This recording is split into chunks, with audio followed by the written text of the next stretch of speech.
Evening, folks. Welcome to the Leeds View for the deadline day, last hour.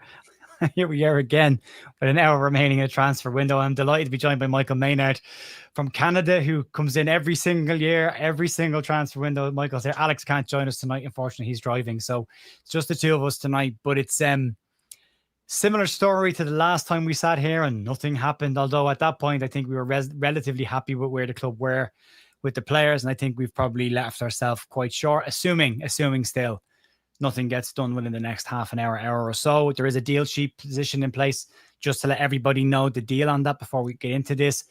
If Leeds were to need a deal sheet to extend beyond the 7 p.m. deadline, Leeds will have to have agreed a transfer fee with the club. That would include personal terms, add-ons, any additional bonuses. All of that has to be submitted. If Leeds can't prove that they've got them in place, then deal sheets don't matter. And currently, it doesn't look great in terms of getting anybody in the door. And it's been very much, Michael, a day of swinging in a dark room, trying to hit something. And a lot of panic, it appears, up at Thorpe Arch. Firstly, how are you, mate? Welcome back to the stream. And where's your head at? Thanks for having me back on. It's always a pleasure to be here whenever I can be, and especially continuing our deadline day tradition. So thanks for having me on. It's great to be here.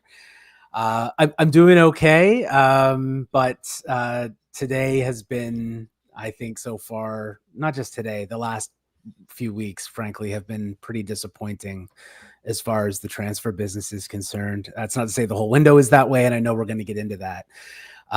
But to wake up this morning, of course, I'm behind time. So Canada's already halfway through the day there, and to see that there's nothing going on. Well, now we're seeing some Harry Wilson stuff and who knows, but initially to get up to basically no news was like very disappointing. Yeah. Disappointing, I think, is probably an understatement at this point, because we've seen and heard an awful lot of stuff, and everyone that watches this channel is 860 watching. How you all doing? I hope you're all okay. That's the first thing and foremost. And look, before we get into complaining about stuff, because I am going to have a little bit of a whinge about some stuff. Yeah. Before we get into that, I will just say, because someone will likely say it in the chat, I just want to make it clear. The second this window closes, I will absolutely back this team to the hilt. I will support anybody in a white shirt, the manager included in that as well, because everyone needs to be a success in that. And that goes without saying. Full support to the badge on the jersey. That doesn't, however, mean... Thanks, Leon. I'm not good. We'll get to that. That doesn't mean what's gone on in the last 2 weeks of the transfer window is acceptable. And we'll talk a little bit about that. We've already had the excuses being lined up from the local media. Talk of PSR stuff as well being mentioned. And I'm not having that. I'm sorry. You've had 6 months. You've been planning for this apparently since December. But I do want to go through some of the statements. We are going to talk about the entire window. So we're not just going to have a whinge and a moan about today, because, that's today. We have signed some players that I'm very happy about and that are definitely showing improvements in certain areas going forward. But we've just felt that we've got to that final hurdle, and it's the video of the marathon runner who, as he gets to the final turn to head towards the finish line, runs straight past it and sees everybody else turn the corner and win the race, and he unfortunately falls short. So that's where I feel we're at today. But if we go through some of the statements that have been made, we're looking for Premier League experience to come into the team. That was a comment made from the club. That really hasn't really happened outside of Longstaff, who very good to the night, by the way. We're going to spend every single penny available. Now, that can be questionable about PSR issues, but then you knew what players were going to cost. They have told the local media all summer long, we're very confident that we can get a deal for Rodrigo Muniz done before the window closes. We can't even get a loan deal done at this moment in time. We will back Daniel Farke. Failing to give him the creative players he needs to get goals in this league is not backing the manager. We've been planning for this window since December. Proof is in the pudding. Pudding doesn't taste fully done to me. Business gets done in the final weeks and the final days of the window, said Parag before the Everton game. Here we are. Nothing. Farke needs 2 players. This was from Daniel Farke. I need 2 players, or this will be a very difficult year. Haven't got them. We might get 1. And then finally, Parag does contracts in his sleep. We haven't been able to get any of the big players that we've gone for this summer over the line. Now, I've said all summer long, I don't care what Sunderland and everybody else does, just worry about ourselves. But Michael, before we came on, you made a very good point about the gap between Leeds and Sunderland, what they've done in recruitment and how they've managed to do it, and Leeds haven't. And I wanted to get you the opportunity to speak about that. Well, I think, going into the window and seeing all the business, I know some people were kind of upset or, starting to worry a little bit at the start of the window, seeing how much business Sunderland were getting done.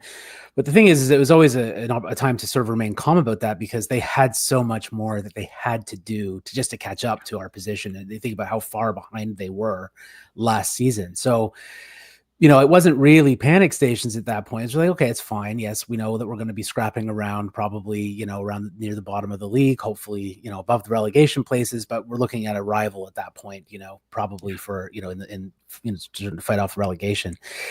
And it wasn't such a big deal if they're just sort of catching up to us, and so be it. And we still have room to make more signings ourselves, and it was all fine. But now, as things have progressed, it seems that they've, begun to pull ahead. And that's been unfortunate. The other thing is that the way they've been able to do their business, it seems like they're just getting deals done. Now, granted, I don't follow them that closely, and I don't know, how long it's sort of taken from rumor breaking to signing, but it seems for us, it's been weeks and weeks, and then failures to sign, especially in the attacking areas. Yeah. Whereas, and the best example is just what happened yesterday. They had a player recalled by Chelsea and replaced them within, 12, 14 hours, whatever it was. So replace them, and not just replace them, probably upgraded on them. So they're able to be much more nimble in the market than we have been, it feels like. And that's been a problem. And I do want to come back to that point of being nimble, because I think that's been a big issue for us, is actually getting deals closed. After we've started, information starts coming out about us interested in a player, about maybe talks have been going on. And, granted, while we don't always know exactly what's going on behind the scenes, it is this failure to close things quickly and allowing other teams to come in and snatch players away from us at the last minute. That seems to have happened several times this window. It may have happened again. I've just got a message from Joe Blackburn that has a tweet that says Harry Wilson to Leeds has been rejected. I've just seen that. Yeah. They just signed Kalvin Phillips, which is a player we should be going after. That level of player was someone we should have been going after early in the window, and we didn't. So Harry Wilson to Leeds looks like it's off. I've Paul Brooker from Leeds Therapy, who contributes to this channel on the podcast, has also sent me a message saying Kalvin Phillips' contract with Manchester City has been terminated, and he is now a free agent to find a new club. That is not what we need. Also, there were conversations today about Manor Solomon became available. Crystal Palace moved for him. And I said this morning on this morning stream, and I'll reiterate again. I have no problem with Manor Solomon. I think he's a very good footballer. He's a very good player. He is not going to fix the issue that Leeds have in the squad. Leeds need a right winger with a left foot. Manor Solomon's a left winger with a right foot. Leeds need a right winger or a 10. Manor Solomon is neither of those two things. So Manor Solomon for me was never on the list really at this point. I don't think Leeds ever really were serious about looking at him. So that means that the window with less than an hour to go, it means that we could end up with absolutely nothing. Daniel Farke wanted to, said it would be a difficult season. And Farke's kind of put his cards on the table now and pretty much said, this is what was needed. Mm-hmm. Now, I do think defensively, we've brought in some good cover. I think our goalkeeper's a better goalkeeper. I think Goodmunson at left back's a better left back than we have. I think Jacobiol, when he's given time and minutes, will show to be that. I think Anton Stack has been a very good signing. I think Sean Longstaff showed exactly what we bought him against Newcastle. Yeah, I think DCL and Mecha are two very good strikers. But you also have the big question mark caveat over that of if they stay fit. And that is there. And I want to go through a couple of the players as well that we were linked with. And then I want to talk about, we'll start with DCL and Nemecha. And again, the narrative and the line that was given to the local press. Now, if the club have lied to the local press about this, then that's a shocking indictment, because I don't believe a football club should ever piss off its local media, because that's important, and especially to feed them information that's not true. But when we signed Mecha, it was put out in the piece that Leeds made a point of saying he wasn't our main striking target and we were still in the window. Then we heard from Barron Cross and The Athletic all summer that it was actually Rodrigo Muniz, who we knew was going to cost close to £40 million because Atalanta were trying to buy him and they couldn't get that deal done or get it over the line. So Leeds knew how much they were going to need to spend if they wanted him, and they were still confident of getting that deal done. Then they brought in Dominic Calvert-Lewin up front. And again, it was said by Daniel Farke, we're still looking for one more striker. And we heard loads of names linked. Nothing happened. Didn't get anyone in. So now we're at Joel Piroe and 2 strikers who I like. I very much like both of these players, but you are hoping now that they stay fit, and you can't have a Premier League season on a hope. And before we get into the other players, Michael, what are your thoughts just on that and the narrative around that? Yeah, so it was, it was very clear, as you said, when they brought in Lucas Mecha, that he wasn't intended to be the first striker on the team sheet. He was there to be covered. I think he's so far proven himself to be very, very good at sort of leading the line and holding things up and whatnot. Then, there was all this talk about Muniz. Other names have been mentioned along the way. That obviously wasn't happening. So they got DCL in on a free, as you said. I think that both of them are really great players. And I think they add some important elements that we didn't have before. So if you look at what are Joel Piroe's strengths, well, holding up the ball is not really one of them. Combating with center backs is not really one of them physically. He's not, he doesn't go up for aerial duels. Whereas someone like DCL, for example, I think he won 55% of his aerial duels last season. So we definitely brought in some important elements, some important profiles by bringing those guys in. And you can just see by what they've contributed just to the overall play, by what they've done so far. Right. I think, I was in another chat group and someone sort of described Lucas Mecha as like a wrecking ball, which is true. That's exactly the kind of thing that you need from him. The question that comes up, I think, and this is, there's actually really 2 of them. You mentioned one of them already, which is the injury record. So can we keep them fit, or can they keep themselves fit? We don't know. Obviously, fingers crossed, and hopefully it all works out, and that's fine. The other question for me, though, is their goal scoring records. Now we know that Dominic Calvert-Lewin can score goals, but over the, again, some of it's going to be depending on injuries, fits and starts and that sort of thing, and how he gets used. He's not a prolific goal scorer. He's a scorer of some good goals, and Mecha as well. So we're talking about guys that are a little bit streaky, and they're not going to be getting probably the 20 goals a season or anything of that nature. So where are the goals coming from? We really needed a goal scorer, and I don't know, even though, Piroe has been, someone who's shown himself to be a good finisher, I don't know if that's going to translate to this level. I also think Piroe feeds off of service, as do most strikers. I mean, everyone's been saying we need a 9. We need Kels, who's always in this chat. She says it. Tanya also always has been saying it all summer. We need a 9. We need a 9. And my argument has always been the same. No point in getting another number 9 if there's nobody to create opportunities for them. That is really important to get that one in. So again, Joe Blackburn's updating me on this. There's a couple of people that are sending me messages and trying to keep us up to date while we're live. And they're saying that apparently it could be that the Wilson being off information could just be a late tweet about the loan and the initial loan approach that was rejected, but we'll have to keep an eye on that. As Steve has put in here, I'm also being told from other people that Leeds apparently have made a late move for Gus Hamer. I'm sorry about this. I like Gus Hamer, but that move should have been made this morning or over the weekend. Yeah. Now, and I'll go through this in a bit more detail. Today alone, news has come out from relatively credible sources. Like if it was a news day, I would be saying, give these a little bit of credence. The Leeds had made a loan move for Emi Buendia, but Aston Villa rejected it. The club then gave the local media a statement that basically said Leeds never bid for him. Now, we've heard this all summer for players that we know Leeds have inquired about, that when they don't get a player, the piece that goes out is, we never went after him. Yeah. Now, why would you bother telling anyone? Because you haven't done it for every player linked. You've only done it for specific ones. So why would you do that? Then Gus Hamer's name popped up again today. And out of nowhere, clubs said they never, ever approached Sheffield United or Gus Hamer about a move to Leeds United. It didn't happen. There was nothing in it at all. There should have been. Because whether you like Gus Hamer or you're not, for everyone in the chat who doesn't think we should get Gus Hamer, you cannot argue that he's better than what we've got in that position. Because if you look at our number 10 last season, it was Brendan Aronson, and Brendan did fine in the championship for me, but Brendan is not a Premier League level player. I think he does a job off the bench in certain games, but Gus Hamer outscored him last season, out-assisted him last season. You've got Josh Brownhill as a free transfer sitting there, massively outperformed Brendan Aronson as a number 10. That's a possibility. He's rejected a bid to Leicester and Wolves today, so he's still there. You could still go and do that It's not perfect. And it's definitely not the players we were promised or the type of player we were promised. That's but right. It is better than what we've got. And that's possibly, at least to give Daniel Farkas somebody who can put a ball in the back of the net from a free kick and deliver a corner. And there's that. Right. If Harry Wilson does come in, Michael, and I want to be fair to Harry Wilson is a very good Premier League level player. Mm-hmm. He's a good winger. He's third choice with Fulham at the moment. They've been looking to upgrade that but they're miles ahead of us in terms of establishment in the Premier League. Yeah.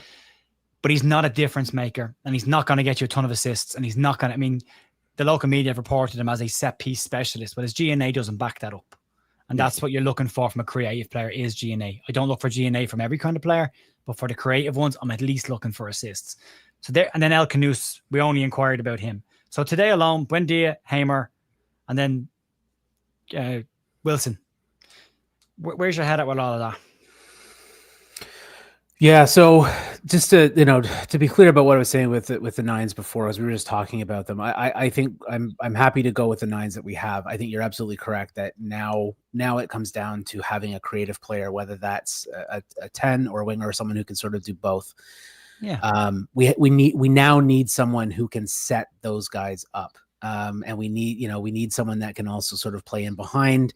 If we're going to have, Nacha and DCL knocking balls down, if we're going to have them holding it up, if we're going to have them occupying the defenders the way that they do, then we need someone else who's going to come through and actually get some finishing done, or at least, create something. So that is where we're at, and that's exactly what we're lacking. I agree. Harry Wilson is a fine footballer. He's not the difference maker that we need. It seems to me that it's just sort of another decent squad signing, workman-like player. Another workman-like type player to add to. Yeah, exactly. That's what I mean. So it's another squad addition, but it's not. It's nothing. It's not the difference maker that we need. It's not going to get us ahead of the teams that we're competing with. It's like we've got one squad spot left of the 25-man squad, and he'll fill it. And yes, he'll always either be starting or he'll make the bench, depending. But we needed someone who's going to be sort of first name or second name on the team sheet all the time kind of player at this point. And it just doesn't seem like we're doing that. Even when we're looking at players like Buendia or Gus Hamer, again, very, very good players and probably should have been done a while ago.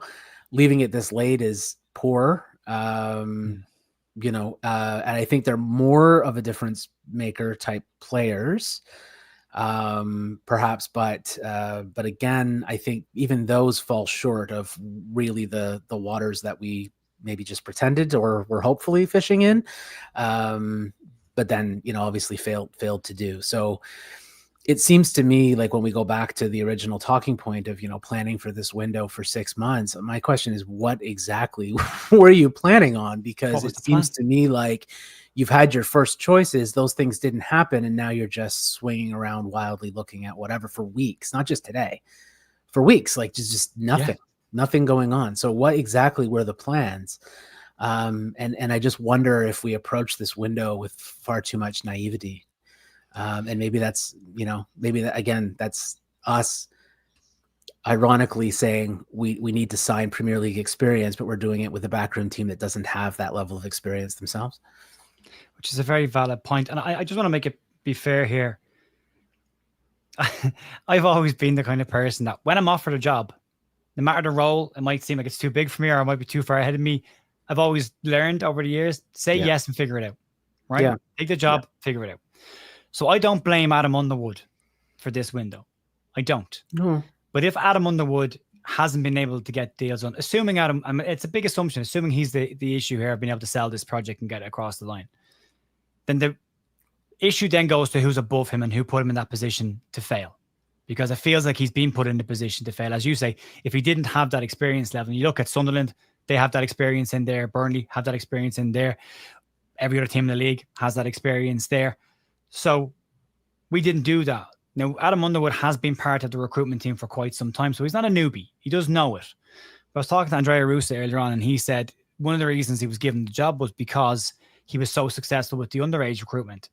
And I think you can look back on that now and say, was he? Because what's come true? Not really an awful lot. Joseph was the one. He's he's not coming back. He's gone. And if he keeps carrying on the way he is, he'll never come back to this club. So that's that. So if he's been put in that position, for me, the book doesn't lie with Adam Underwood. The book lies with Parag Murat. And I'll tell you again why. To back that up, I'm not just going to throw out flippant statements and have a swing at somebody, but to put it out there, Parag Murat in his very first podcast, or the interview that he did with the LUTV podcast last year, year before last, he said that he's the kind of person, he doesn't have to be present all the time, doesn't have to always be in the ground or in the boardroom. He hires the best people to do the job to be successful. Yeah. And again, if that is the case, then Adam Underwood doesn't fit that bracket, because here we are, proof of the pudding's in the eating. And I'm fully accountable. I've said all summer, let's just wait and see. Let's just wait and see. So I'll put my hand up now and say I got it wrong, and I was wrong on that. And I don't mind being wrong. I've never minded being wrong. Yeah. And I think I've said this to everyone else. I think over the course of the summer, to Leeds United and the people that are in those roles, I think I've been very fair. I don't think anyone can say that I've not been fair. I've been very patient. I don't think anyone can say that I've not been, probably too patient at sometimes. I've not overreacted. I've listened very carefully to what's been said by the board, by the manager over the last couple of years. So I like to think that what I'm saying is based off of the information that's available that they've given us. And I have always worked off, and I still do. I am always willing to give someone the opportunity to let me down or to fail. I think everyone deserves a crack at it. And if they let you down, they let you down. Right? Yeah. And I think if we don't get anyone in the door, and even if I'm happy with Gus Hamer, I'm genuinely, if they can get that done, but I doubt that they can. But if they can get Gus Hamer done, I'm okay with that. It still doesn't sort the gap on the right-hand side of the pitch. Same way if we sign Wilson, that still doesn't sort the number 10 position out. There's still 2 gaps. And if one of them were to get injured, you're right back where you started. So you've not done enough to make sure you're there. You've brought in hard-working players. That's where it is, you know? So that's the way it is. So the fact that it's fallen so flat now at this stage, Michael, means that there is serious questions to be asked about this. And they can come out and they can say things like, whether PSR was an issue, but you knew it was an issue. And you would have known that for a while. And again, as been said by one of the journalists online, it says Leeds can still sell players up until June next year. So if they do need to sell players to bring somebody, they can sell them afterwards. They can sell them later on. They can do what they need to do. So that's where we are with that. But, you know. Well, that's the big question mark for me, right? Which is, you know, if you've been planning this for 6 months and you knew PSR was an issue and you knew you had to sell players, why wasn't that your first priority? Like get players out to make room if you need it, or at least start like you said, you can do it on the back end, sell them after.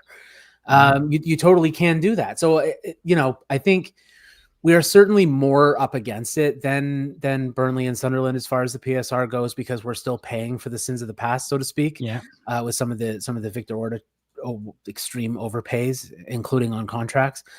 You know, for the actual players themselves, as well as, you know, spending far too much money to bring some of those transfers in. So yeah, we're paying for that now, and we will be for a while.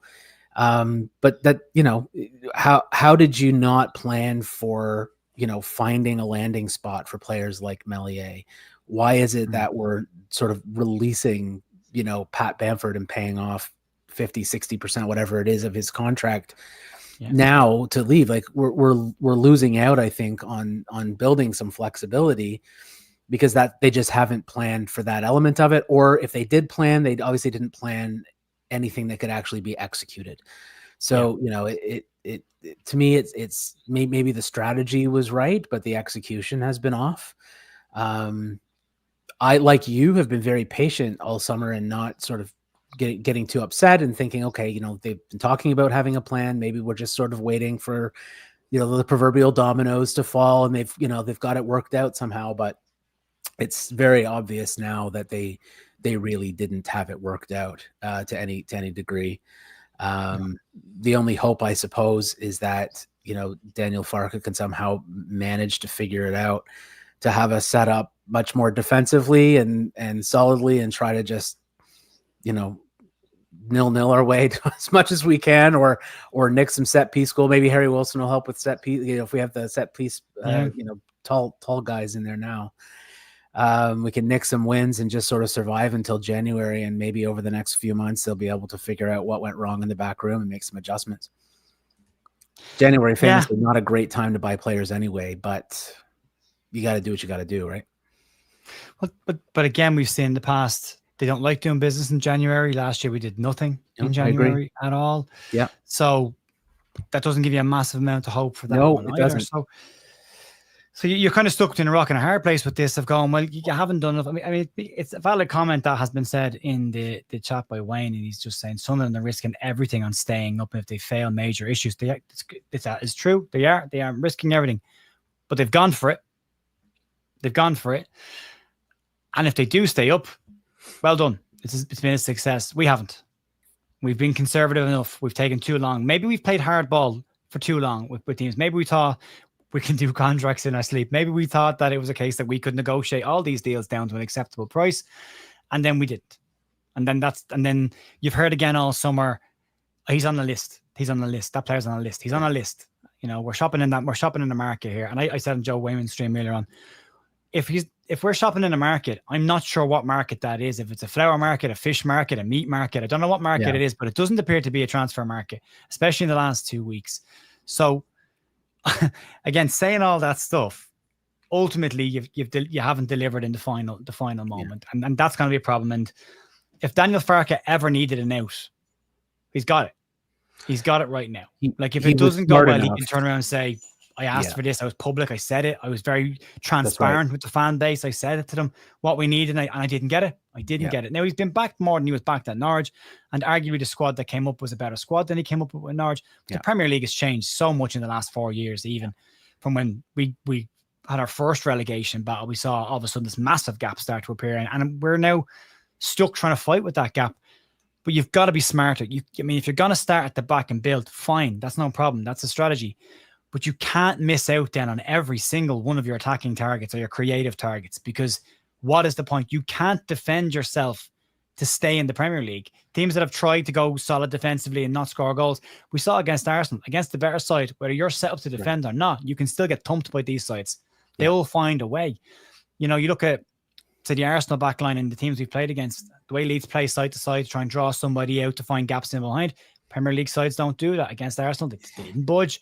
You know, and if you don't have somebody who's got a little bit of cuteness who can find the gap and feed the ball through for someone, you can run all day and you can have hard workers all day, but ultimately you won't score goals. And right now in 3 Premier League games, Leeds have yet to score from open play. And that is a real problem already and hasn't been addressed now coming into the final hours. Now, again, if Hamer comes in, I think he addresses that to a degree. And I think if Wilson comes in, maybe if both of them come in, it's not the end of the world. But it's not some of the players we've been linked to. If we look at the players we've definitely missed out on, Buonanotte didn't get on the plane. That's a difference maker. That's a guy that can shoot and score from distance, can play in 2 positions, is under 21 as well. So helps with the registration issues that they have as well. Delan Bakwa, absolutely a difference maker in off the right-hand side, has been there for a relatively cheap price. I think he's gone for £22 million. Christantis Uche is at 8 or a 10, gone for £17 million because Getafe are in financial trouble. Didn't do that. Edward Spurgeon, apparently we're looking at him in January, but why not do it now? There's a guy with 11 GNA in 7 games this season, and a guy who is proven quality from a dead ball. Set piece. And then if you look at a true set piece specialist there, proper one. Yeah, got an assist last night from a corner as well. Like, so if you start to put them all in, Diarra, Siddiqui, Pajot, Muniz, Krstovic, Buonanotte, Bakwa, Spurgeon, Demirovic, Gonzalez. Didn't get any of them. No. They were your stretch targets. They were the ones, the ambitious targets. We were going to be ambitious in this window, and that's where we were going to go. And they were the players we were going after. And every single one of them we've missed out on. And we've had to have a situation where the club comes out regularly and it's like, oh, we didn't bid for him. We didn't bid for him. We weren't interested in him. We only inquired about him. Where's the list? Where's the list? Where's the players on this famous list that we've got? Like, if your first, second, and third choice didn't happen, great. Where's your fourth, fifth, and sixth choice? You know, where are they?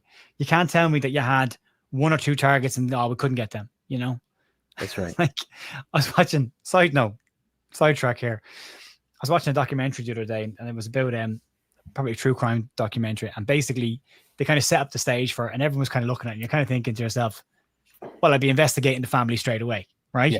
And the local sheriff decided he interviewed 4 people, and then out clear in the interview himself says, I'd exhausted all my avenues.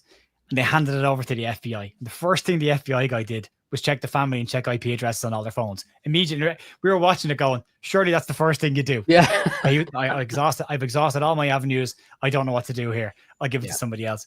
And here we are going, did we just look at 3 players on the right-hand side and go, oh, can't get them. That's the end of that then. So we'll have to see what happens now and figure this out. But I think it's not giving Daniel Farke the best deck of cards. And if you're not a Daniel Farke fan and you want him replaced by somebody else, it's not giving whoever that replacement will be a full deck of cards to work with either. Right. So, yeah, as Leah's saying, don't go to bed just yet. Oh, God. Be nice to be able to do it, though, wouldn't it? One year, just go, window's done. Great job, lads. Well done. Off to bed we go. But I don't think we've ever been in that position. To be fair, it's the middle of the afternoon here. So at best, it would be an afternoon nap, I suppose. Just to sort of go back to what you're saying. So there's a couple of things. One, with Daniel Farke coming out and making the statement that he made, he's essentially been playing chess, I think, with the club. He's set himself up for the fans to back him over the back room. And the 49ers, they've had some very good PR. They've done a good job of like with some of their communications and making the right kinds of signals.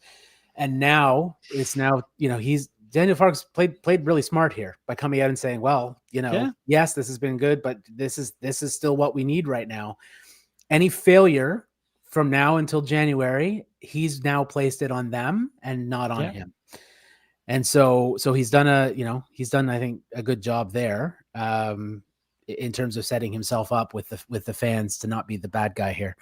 I don't know if that's going to make a difference long term, but anything that happens from now on, it starts to look more unfair to him rather than him not being good enough. And who knows what the truth of that is? Maybe it's both. But there's one of the other thing I want to say is, part of that statement that Parag Marate made before, and we've sort of touched on repeatedly throughout this, is, he said there's an argument to be made that there's a widening gap with all due respect to the other clubs. I think we're different. We have an opportunity and we have a scale that nobody else has.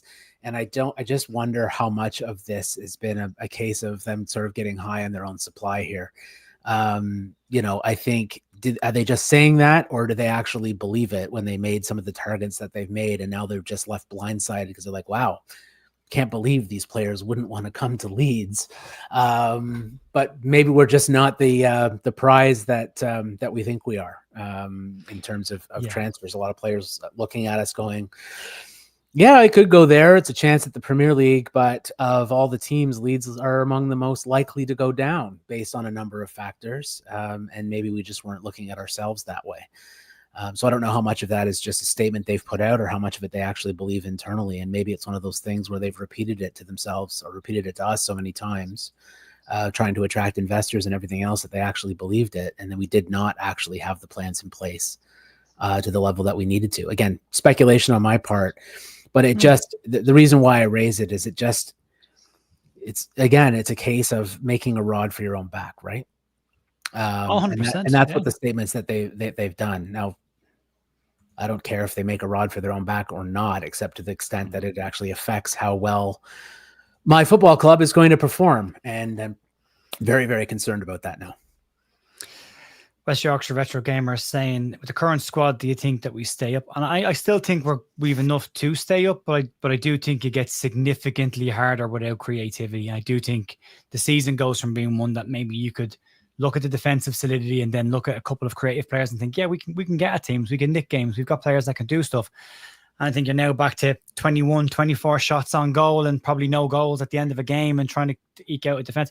It makes it a grind, and I think it makes it unnecessarily difficult when it didn't need to be. And again, I've said all summer, I don't care what Sunderland are doing, but there's one thing as part of that, and you've touched on it, about selling the project and selling Leeds United to new players. They lose a player back to Chelsea and within 24 hours have a replacement in the door. Yeah. A good replacement as well. Yeah. And here we are today swinging, trying to hit a pinata, again, it's like that meme with all the kids at the birthday party, and instead of hitting the pinata, just dunking everybody else on the head with the baton and missing the thing you're supposed to be hitting. So, and again, I caveat all this by saying you never know. They might do something in the last 20 minutes if something comes out, but it's gone deathly quiet locally as well, which again, maybe that means something.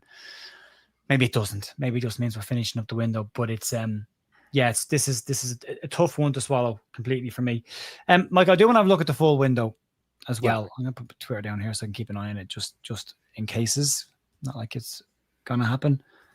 And I do want to have a look at the total window, because I don't think the total window has been bad. And again, just in terms of the players that we've brought in. That's the stage. There we go. That's what we brought in so far. The X over here was going to be a number 10. I hoped today we would bring a 10 in, and then Wilson looks like it's probably not happening, although not officially confirmed that's not happening. But in terms of everybody else, Mike, I don't know what your thoughts on this. I think Lucas Perry's starting to look a bit more solid. It's going to take him time to settle into a new country. Gabby Goodmunson, I think, looks really, really good at left back. Lucas Mecha looks like a right handful up top, and I like what I've seen here. Jacoby all yet to get in. Anton Stack maybe needs a bit of time to get going, but so far, so good. It's in enough of him. Bornell was signed as a backup, as was James Justin. So they're sub players. Maybe we shouldn't be signing backups. Maybe we should be trying to sign the priority targets first. Dominic Calvert-Lewin, again, looked busy when he came on against Newcastle. Looked like he was a bit of a threat, again, if he stays injury-free. And Noah Okafor gives us a different dimension on the left-hand side. All the players that have come in so far, what was your thought on these ones that did come in?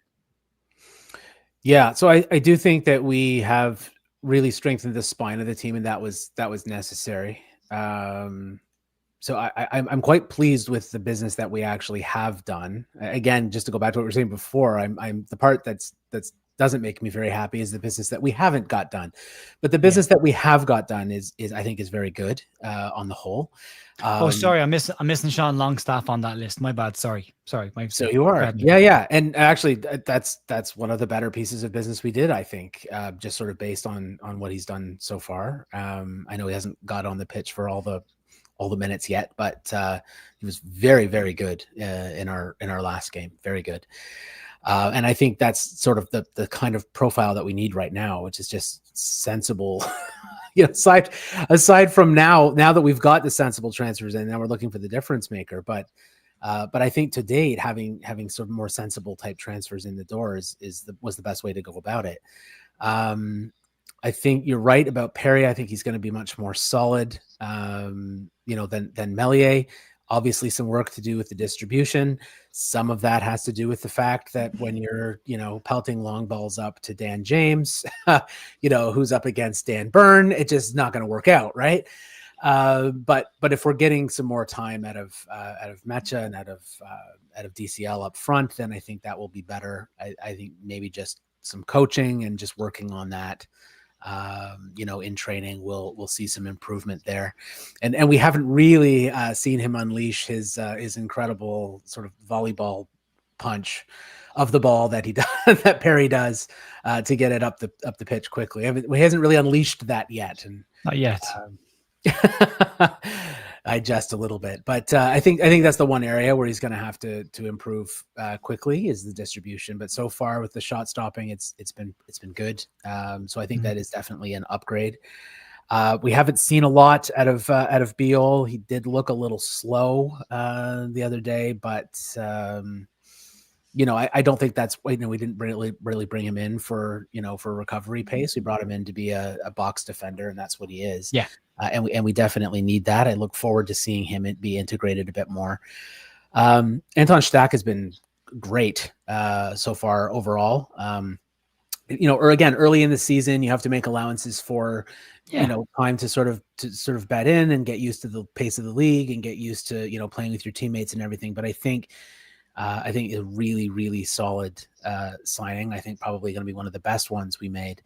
I've already touched a little bit on Longstaff as well. Similarly, for me, Goodmanson has been a bit of a revelation, to be honest.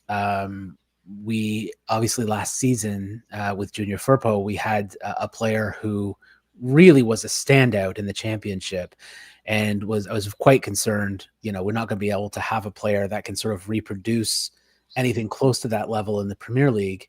And certainly Junior Firpo would not have been able to reproduce that himself in the Premier League based on the level. But so far, Goodmanson has done brilliantly well. Maybe not quite to that level, given the strength of the competition. But he's been great, and every bit as good as Bogle, who also, to me, by the way, I know it's not a transfer, but just wanted to touch briefly on that. Bogle to me seems like the player that's scaled up the most.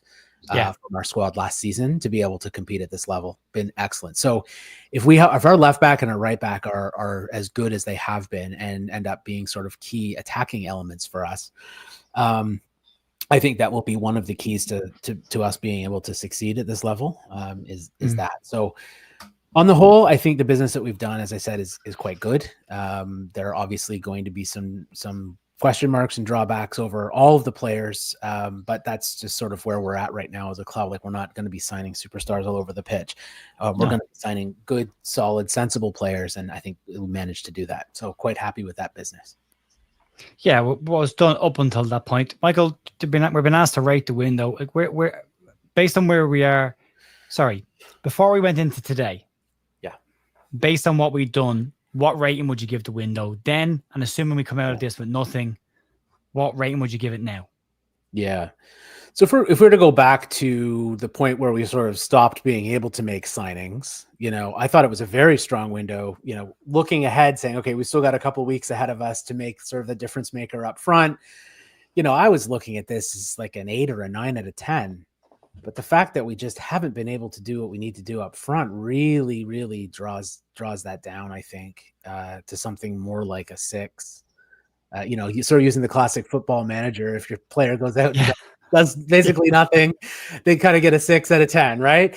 Same thing with the ratings. The six is minutes sort of on the pitch. You were there and you kicked the ball around and you ran around a bunch, but you really didn't contribute either way. It's kind of a neutral rating, and that's kind of where I'm at with this right now, and that's because I just don't know if we have enough to really compete if we're not going to be able to score goals. And I think you could sort of come in and maybe Daniel Farka has it in him to sort of George Graham it for the next few months, but I just don't think the league is that way anymore. Not anymore. Not that anyone will actually want to watch that, but if that's what it takes to survive, fine, I'm okay with that.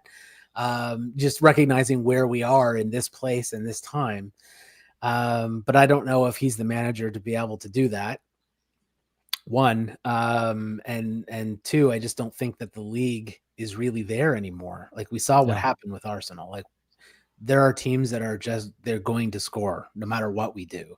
It's going to be very hard to play stodgy football every match against all the teams. So the question is, can we cooper together enough to at least remain competitive, to stay outside of the relegation zone? I don't know if we can, if we don't have some goals at least.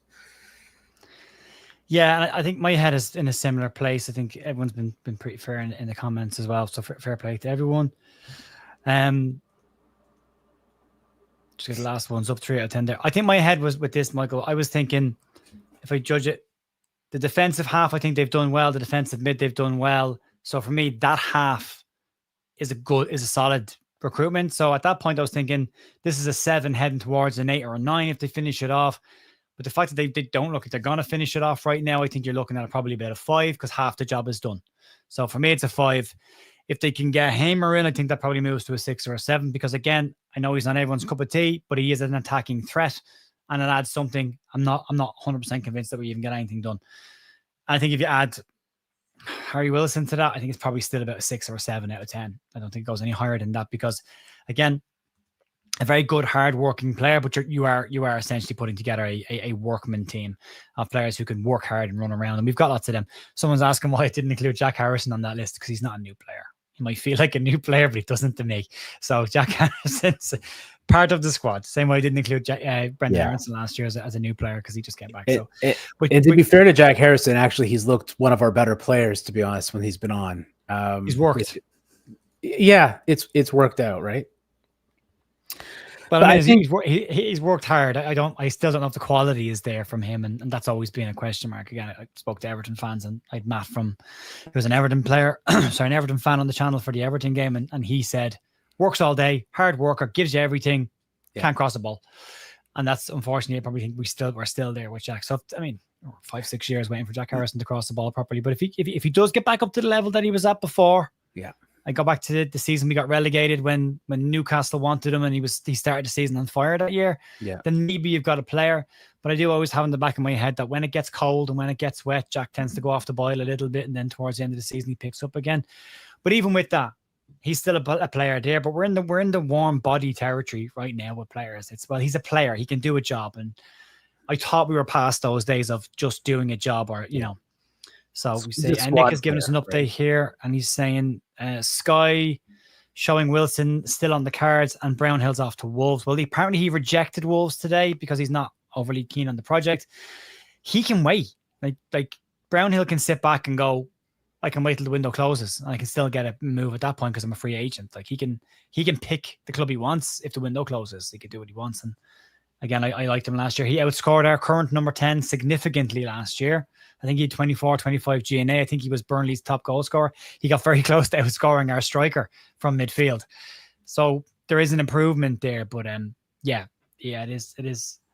is a tough one. Michael, on the outgoings as well, you touched on it earlier on. We have to talk about this. Leeds have had an incredible... Actually, sorry, before I get to outgoings, just to cover this off, can we sign Strikens? There's rumours that Strikens has been in the building since 10 o'clock this morning because a flight came in from Belgium at 10 a.m. into Leeds Bradford, a private jet. Strikens is 20 years of age. A right-footed player, is a 10. This year so far in 4 games, no goals and assists. Last season played 22 times, 4 goals, 5 assists. The year before played 38, 5 goals, 6 assists. He's a young player, but it does have that feeling of Cody Gakpo to Bamba Dieng to Willie Nanto. And that does kind of have that film of the land back way to Harry Wilson to Strikens. So it does have that feeling about it. Those asking about the window closing, it closes at 7 p.m. UK time. Leeds can extend by an hour with a deal sheet. However, in order for Leeds to have a deal sheet in place, they must have agreed a fee with a club and be able to prove that. They must have personal terms agreed, and they must also have any add-ons or bonuses included in that. Then they can do the medical afterwards, as long as that stuff does go through. So that's where we are with that for everyone who wanted to. Michael, outgoings. So Leeds have kind of shown that they not only have an inability to finish this window off and get the attacking players they need in, but there seems to be an inability to get players out the door. Now, unfortunately, offers didn't come from LEA. They may have come today, but right now there's no confirmation of that. There's no news even from the French side that he could be heading that way. There was rumor of Darko JB maybe heading to Hull, but that's a loan because they can't buy players right now. And he's in the final year of his contract, so you're loaning a player out who's never going to come back. Pat Bamford's contract was cancelled or terminated, a mutual termination, so they're at minimum buying out at least half of his contract. At least half, yeah. Isaac Schmidt's gone on loan with an option to buy, so no money up front there. Joe Gelhardt's gone on loan to Hull again, so again, no money there. I think Joffrey's in the final year of his contract as well, so he ain't coming back probably. Yeah. And they managed, the only one that I'm surprised and I'm impressed with is they managed to get £3 million for Sam Greenwood. Yeah. And nobody else would pay that with an option last year to buy him for $1.5 million. But there seems to be an issue there as well of actually convincing teams that these are good players that you should take off of us. Nobody. Yeah, that's right. And I guess we got, what do we get for Rasmus Christensen? There's some money there too, right? Oh, we got $6 million for Rasmus Christensen, but we had agreed an option of 10 million, and we ended up getting 6 for it. We had agreed an option of 14 for Lorente with Betis. We got 4, and we agreed a £10 million for Roque, and we got 2.5. Yeah. So really, we have not recouped anywhere near enough, and there were certainly some players there that either should have been sold, or that we've released, like Pat Bamford, that we should have been able to get something from, and ended up getting nothing. And I'm not saying that we really would have recouped a lot, but certainly we should have been able to, you would hope, get more than we did. So that's been an issue, certainly the outgoings. And I think that's part of back to the planning question. Like, if you've been planning this for 6 months, was that part of the plan, and where did that go wrong? I don't have an issue with really any of the outgoings, with the exception, I think, probably of Largi Ramazani. And I just feel like he is a player that's an agent of chaos, and I don't know that we have that elsewhere in the squad. I've always liked the look of Largi when he's come on. Great. Always. And I understand, if the manager doesn't think that he can contribute, that's fine. But now that we're scrounging around and it looks like we're not even potentially going to get anyone in, and we actually have a squad spot left, it seems really foolish at this point to have gotten rid of him. And for me, I know that we're sort of looking, like you mentioned before, looking for someone who plays on the right, like a right winger who can also sort of play 10, probably left-footed for the inverting factor. And he's not that. To me, that means that someone like Gnonto can easily move over to that side and you keep him if you're not going to get it done. Now, that's somewhat hindsight because I'm sure they thought they were going to get something done. But it, all we can do is sort of look back at what they did, and it was either good enough or it wasn't. And to me, I've got a big question mark over that one at this point, maybe not being smart business. We have 3 minutes left in the transfer window this summer, which I'm delighted it'll be finally over because it feels like it's gone on for years. There's just over 2,000 people watching. Good evening, everyone. I hope you're all in a slightly better mood than we probably think we should be. But if you could like the video as well, stick a like on it. That helps to get out to more people as well. I would really appreciate that. And stick a comment in the comment box as well. Rate the transfer window for me. And if you want to give 2 ratings, give us a rating of what it was before we came into this week when we thought we'd get someone. We haven't, but where you thought we were, where we are right now. But yeah, it is a tricky one with a couple of 3 minutes left to go in this, and there's still nothing. Now, somebody said, imagine they just turned around and went, here's 4 signings. We've just been keeping it quiet all day. And James Marshman said something similar to this earlier on today. Either it's really hush-hush or nothing's happening. Yeah.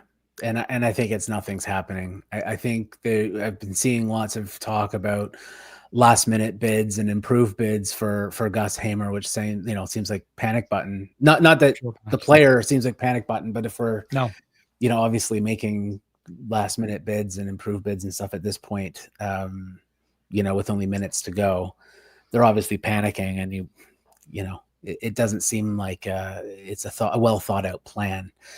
And there's definitely some question marks about how much, joined up thinking there's been in that regard. So Rod is saying this 49ers have been stuck with players that are nothing special. Again, it goes back to that workman-like thing. You were just hoping for that bit of flair. Yeah. I think I've said it as well. There just appears to be a little bit of a lack of personality in this squad. It's again, Stack has a little bit of personality, at least on social media, but there does seem to be a little bit of lack of personality within the team as well. So yeah, look, hard work will get you so far, and maybe they can hard work themselves to safety, and we'll have to get behind them, and we'll have to see where it goes. Once we get the window closed, it reverts back to, right, this is what we've got. No point in moaning about it anymore.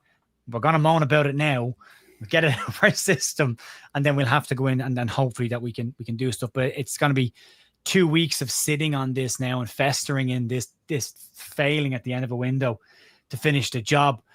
I described this. I spoke to Paul Reaney, Jermaine Beckford, and Andy Cousins at a charity match this year. I did interviews with all 3 of them, and I asked all 3 the same question. This is the most important transfer window for Leeds United in a very, very long time. They need quality over quantity, and they need to get this right. And I said they would probably need to be a little bit creative when it comes to finances as well, to try and bring more money in different ways. The third-party sponsorship rules were scrapped after Man City won their case, so there was nothing stopping the owners from doing something there to put more money into the club if they needed to. They did raise £120 million in revenue at the start of the year, which you assumed at least half of that was going into the transfer budget of, at that point, which was 60-70 million. So you're well over the 100 million mark at that point. And that's where we are. I mean, people are talking about Kalvin Phillips coming in. I mean, the question I'd say is, does Kalvin Phillips fix the issues that Leeds United have, or the gap that Leeds have in the squad? We've got Gruev, we've got Ampadu, we've got Stack. They're all central defensive midfielders. We're adding a 4th central defensive midfielder who has barely played in 3 years. And if his name was any other name, nobody would want that player in the door. I love Kalvin. I love what he did for Leeds. But if you look at Kalvin Phillips, I'll get his exact numbers up over the last 3 years. 3 clubs under 3 managers, and we don't play with a single pivot where he was at his absolute best. We play with a double pivot. It doesn't necessarily work, but I'll get you his numbers. And we'll go back and look at Kalvin Phillips over the last. Now, Phillips has been injured since April, and he's had an Achilles problem that he's come back from. But if we look at his statistics, I'll throw these up on screen so we can have a little bit of a look at them. And again, this is not to have a dig at Kalvin Phillips, because I love Kalvin Phillips. I thought he was great. And a free transfer, I would probably say on my wall, right? I have a signed Kalvin Phillips on my wall. I love Kalvin Phillips. He's not the answer to what we're looking for right now. So last season, 24-25. Yeah, there you go. Started 14 games all season. In total, managed 19.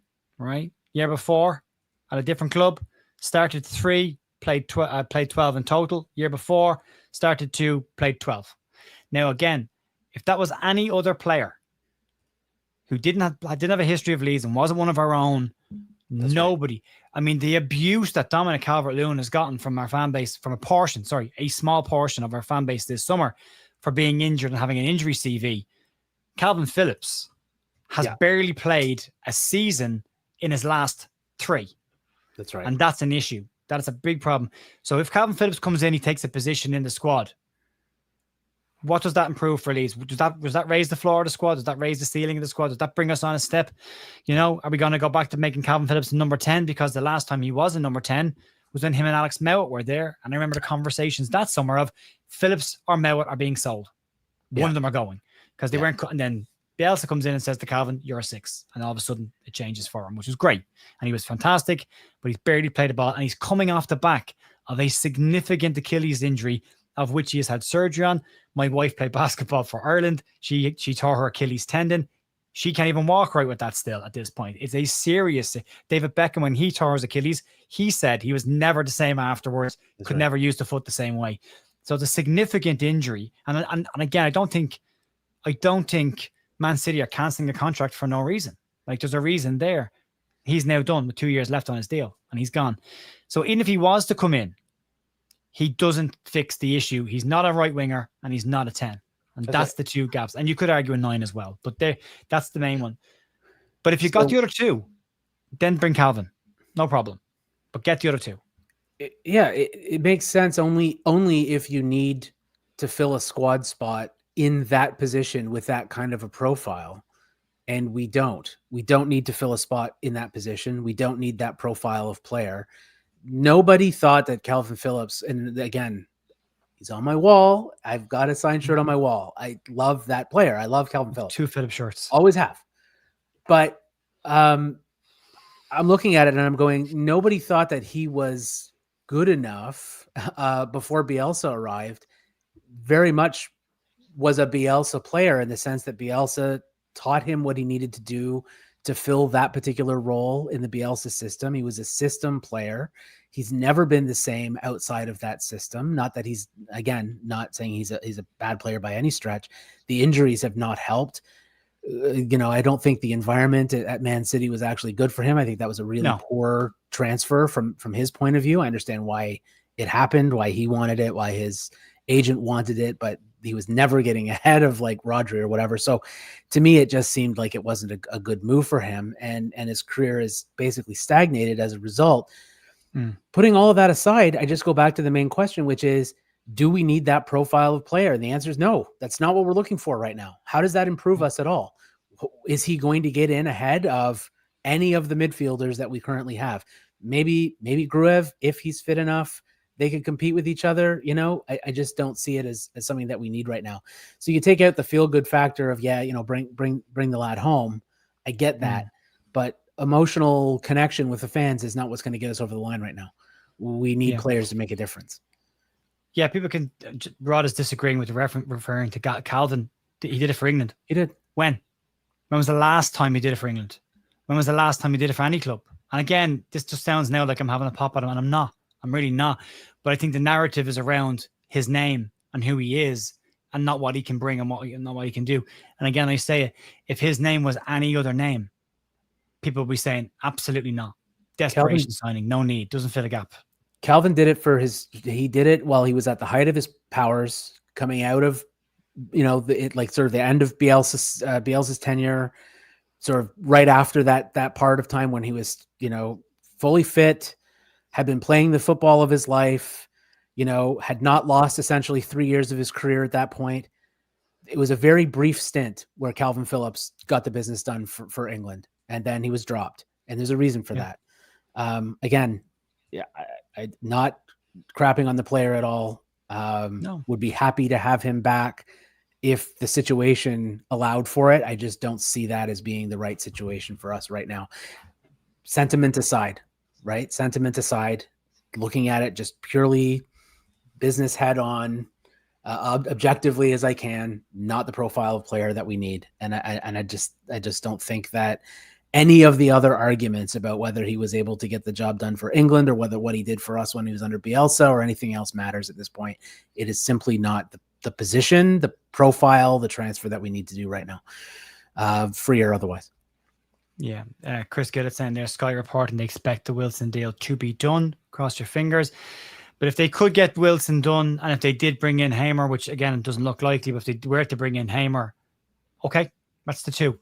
That's the two. It's a right winger and a 10, or an 8 and a 10. 8/10. You can do a job as a 10. We'll have to wait and see. There's nothing official, nothing going around actually properly about Gus Hamer. So it looks like it's Harry Wilson, and that's it. And I go back to the same point again, Michael Love. That's fine. And it is fine. He's a good player. I don't think he's a great player. If he was a great player, he'd be in the Fulham side. He's not. But again, I think if he gets an injury, you're right back where you started, because now you're back to Dan James on the right-hand side, no 10, or Brendan Aronson as your 10, and Willie Gnonto on the left, or Okafor on the left. So the disappointment is you're so close. You're so close.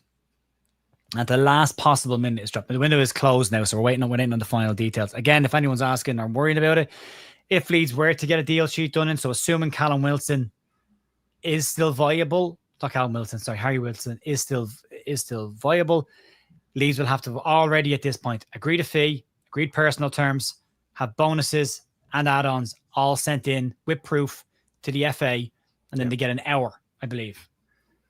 So they get till 8 o'clock to get the deal done and see where we are there. But again, it does feel like he was very, very, very low down the pecking order in terms of what Leeds were trying to bring in, Michael. Yeah, agreed. Yeah, very, very down the pecking order. Obviously, sort of a last minute scrounging around what can we possibly hope to get done today. Anything to sort of fill that spot is how it feels. And again, I don't want to say I agree with. I guess what I'm saying is I agree with you about Harry Wilson. He's a fine footballer. He's not a difference maker. He's not a needle mover. We're not, certainly nowhere near the top 3, probably not even the top 5 of players that we needed, to fill the role that we're looking for. Will he be a serviceable player at this level? Yes. But that's about as good as it gets, I guess, in terms of what we can say about it at this point. It's overall, I would say it's very disappointing. And if in fact, we don't even know if it's going to get done, actually, right? No, obviously, it may not get done at all. Which would be even more ridiculous. I guess if you look at it and say I'd rather have Wilson in than nobody, but that's not really a great way to start for him either. Sort of coming in as a new player, that sort of everyone's kind of like, well, I guess so. Doesn't exactly give the feel good factor there either, from anyone's perspective. So I don't know. On the whole, I think the backroom team has really let us down in these last few weeks. Yeah, I think it goes a step higher than that, because again, that backroom team have been put in that position by people who said that they were capable of doing that job.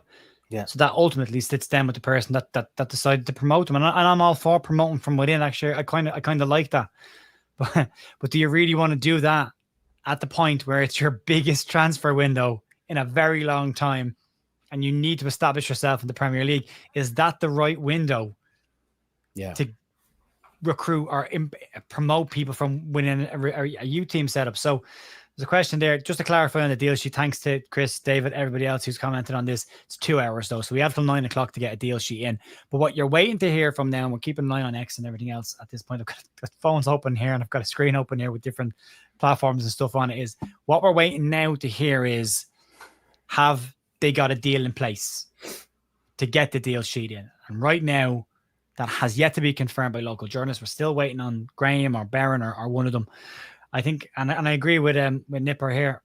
You're probably right to feel hard done by it. You do feel like you've been promised more than they actually delivered, and that never sits well. That always leaves a sour taste in your mouth. So, yeah, it's going to be interesting. But as everyone's saying, it feels like Farke has been let down at this point. I think we talked at the start. He's got an out now. He's got an excuse. He can say it.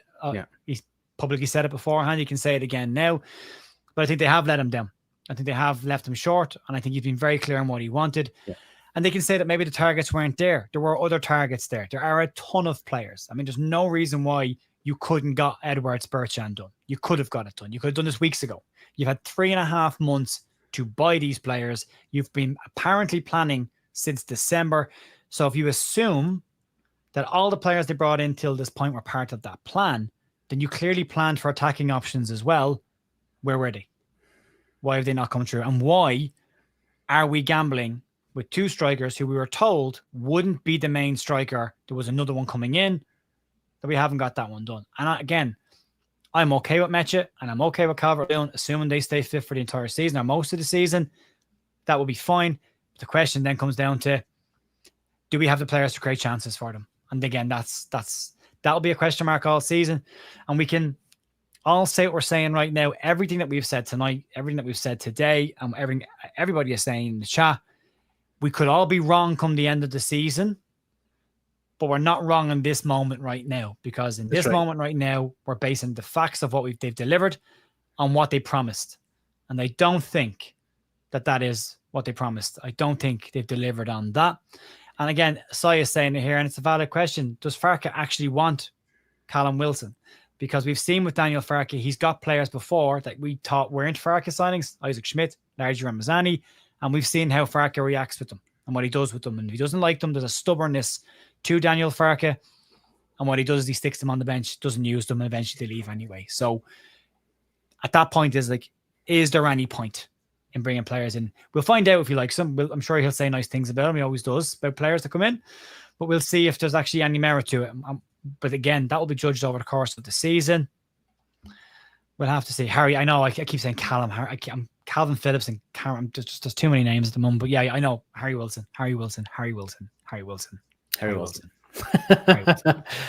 we'll see if it goes. I just want to make sure that we're being fair. Again, I just want to reiterate, Harry Wilson is a fine player, and if he comes in, he will do a good job for us. That's not in question. And I don't want anyone to think that I'm saying, no, he's a poor player. No, we shouldn't go get Harry Wilson. At this point, we don't have a choice.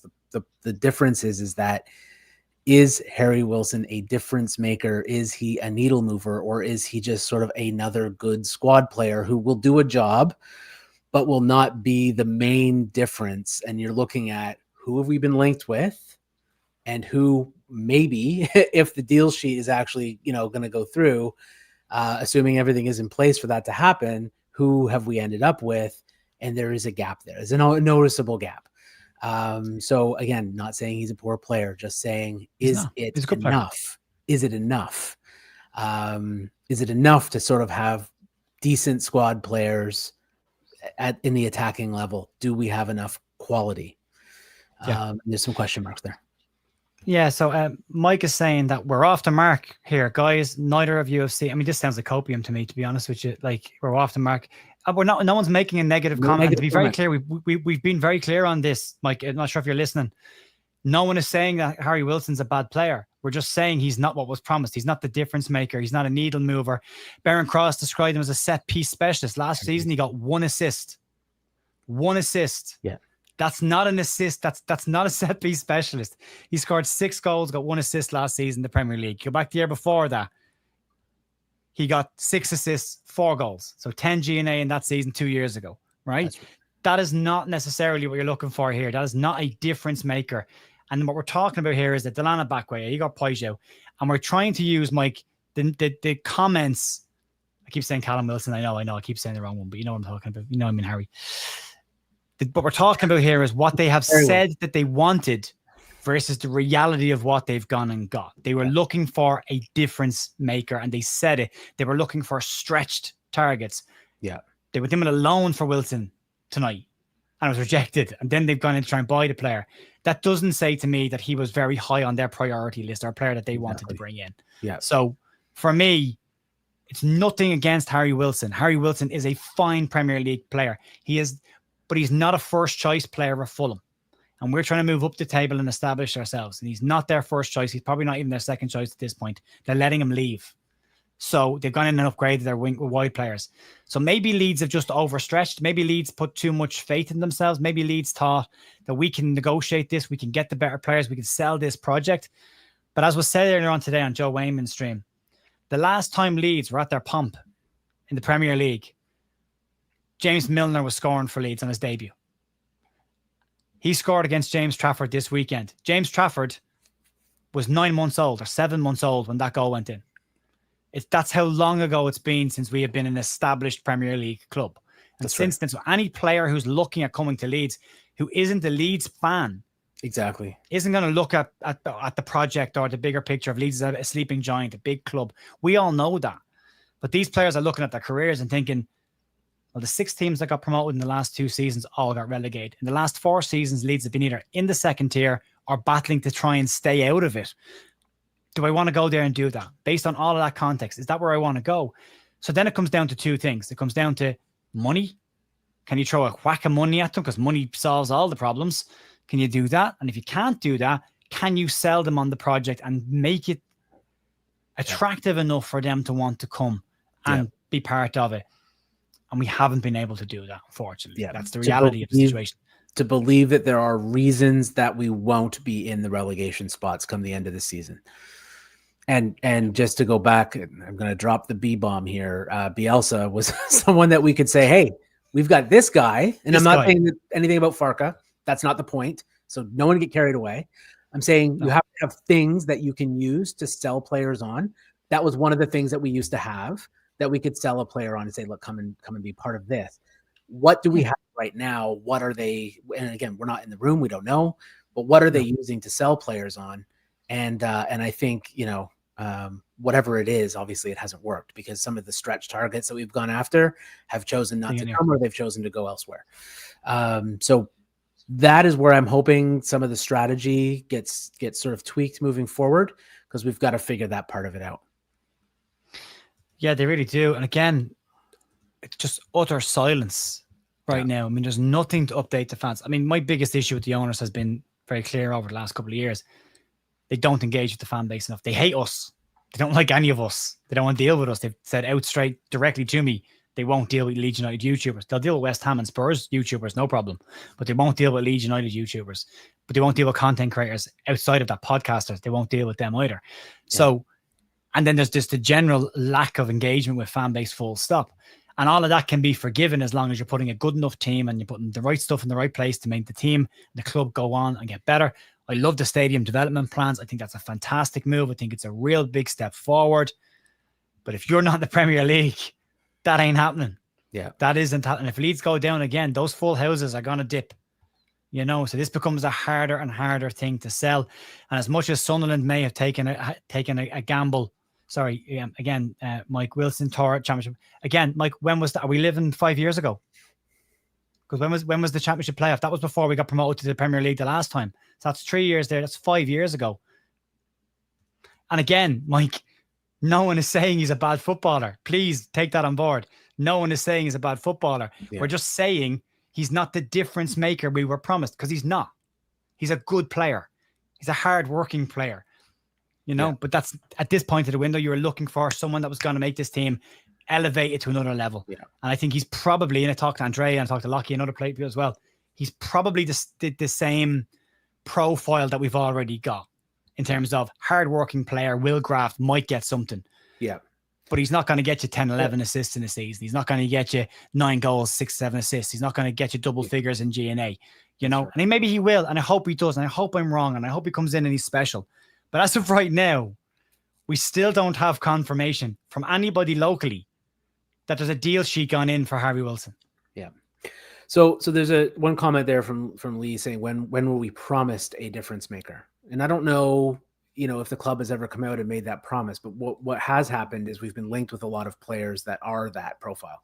So when you go from strongly linked to, and lots of talk about hopefully landing Paixão, to a whole bunch of other stuff, and then scrounging around hoping that maybe you can figure something out for Harry Wilson within the last half an hour of deadline day, that tells me that there is a gap there, and that in terms of looking for the difference maker, they were, and now they're panicking and getting in whatever they can. And to reiterate, Harry Wilson is a good player. Is he going to be a difference maker? And I guess if we want to sort of bring this down to sort of a Leeds United level, were we able to get in our Rafinha this window? And the answer is no, we were not able to do that. When we're talking about a difference maker, that's the kind of player that we're talking about. I'm not saying that we can get exactly that, not saying that there's another one out there all the time that's available, but no, that's what we were looking for. At one point in time, we were looking to sign Rafinha. We were looking to sign Rodrigo Moreno, and say what you will, whether that worked out or not. There was still reason to suggest that that was a good signing. Sometimes good signings don't turn out to be as good, or what looks like good signings don't turn out to be as good as you think they might be. That was still a very reasonable thing for us to do, is to get a player of that level. Certainly with Rafinha, it more than worked out. Where was that kind of a signing this summer? And it didn't materialize. Bielsa Simo, close enough, said the local journalists have said the club was looking for a difference maker. And that's exactly where I've gotten it from. When we missed out on Igor Pajau, it was said then the club were still looking for a difference maker, somebody that could do something in the final third. Farke commented on it as well. The difference maker comment has been made by the local press when they've been echoing statements made through them by the club. So anytime there's been a player that Leeds are not interested in, or Leeds didn't get a player, Leeds are still said to be looking for a difference maker. The club have said they are still looking for difference makers. Same way when we signed Meche. He's not our primary number 9. We are looking for another one. That was said in the statement that was given to the local media. And again, I go back to this point of going, maybe they were lied to. Maybe they didn't mean it. But at the same time, you can only report off what is being put out there right now in the media. And what was said repeatedly over the last couple of months was Leeds were looking for a difference maker in the final third and had stretched targets that they wanted to bring in to elevate the side. Now, I don't think you can say we've brought in a stretch signing. That's right. And that's the point that I'm making. And I'm not trying to dunk on my team. I love my club. And when, as has been said in the chat, when this is done tomorrow morning and we start again and we start looking at what's coming out in the news tomorrow morning, I will support my club 100%. No questions asked. None at all. But I would like the owners to back up the comments that they've made and the promises they made. And they didn't do it in this window. I think they've had some very good windows for Leeds United in the last 2 summers, but this was the big boy window. And I think, as Paul said to me earlier on, they went out thinking they could get these big players and they got slapped down by the other clubs. And that was the end of that. Or by the player saying, do you know what? I'd rather go to Marseille and play with prisoners, but then come here. So, yeah, I'd rather sit in the dressing room with people that have been accused of sexual assault than actually play for you. So that's a horrible position to be in, but that's the pecking order. And I think we're finding out very quickly where we sit in that pecking order. Yeah. And again, the question marks will come down to, do we have the right people in place to actually sell this project to people? Do we have the right people in place to help us get deals across the line? The fact that Jed York, Maury Eisenberg, and Parag were all in Leeds this weekend said to me, they're there to help us get deals over the line. And again, here we are at 7:25, and there's still nothing from the club that says anything has happened or nothing has happened. It is radio silence from Leeds United. There is no update. And again, Graham Smith has already said today he fully expects the club to come out with some form of a statement that says PSR was an issue. Yeah. And I'm sorry, I'm not buying that. They're either right now around the boardroom table furiously writing out the details of a deal sheet, or furiously writing out their checklist of talking points for the excuses of why we didn't get one through. There's no time to be talking right now, because they got to figure out what it is they're going to say. PR management right now. Absolutely. Yeah. And again, if you go through this, and again, I say, sorry, people are asking what a deal sheet is. Let me get you a deal sheet, actually, because I have got an example of a deal sheet. Give me 1 sec. I'll get a deal sheet. Yeah. So deal sheet goes in basically if you fail to get an agreement by the deadline. Okay, it was on the Premier League site there. There we go. There it is there. Okay, that's the deal sheet. When we say agreement by the deadline, we mean signed, sealed, delivered, finalized, signatures on page. Like, that's what we're talking about. Yeah, so once the deadline comes, if you've not got your player in the door and signed a contract, you can extend it by 2 hours, as has been clarified. Thanks very much, lads. By 2 hours till 9 o'clock. And but there is caveats to that. You must have proof that you've agreed a deal and you have a transfer fee agreed. You must prove that you've got personal terms agreed. You must also prove that the bonuses and add-ons are all agreed. You must show proof of funds and potential transfer of funds. All of that has to be proven. Mm-hmm. You fill in one of these things, and then that goes into the Premier League, and you're given a 2 hour grace window to get your deal finished, get your medicals done, and all that kind of stuff done and dusted. Yeah. So that's what a deal sheet is. That's where we're at right now. praying that that's even happened, that we've got at least an extra body. And because we went into this window with a single gap in our squad, and the question all week was, well, Leeds are going to bring in 2, which means someone has to leave. We've managed to get to the end of the window currently as things stand, and that can change. There's still that gap in the 25-man squad.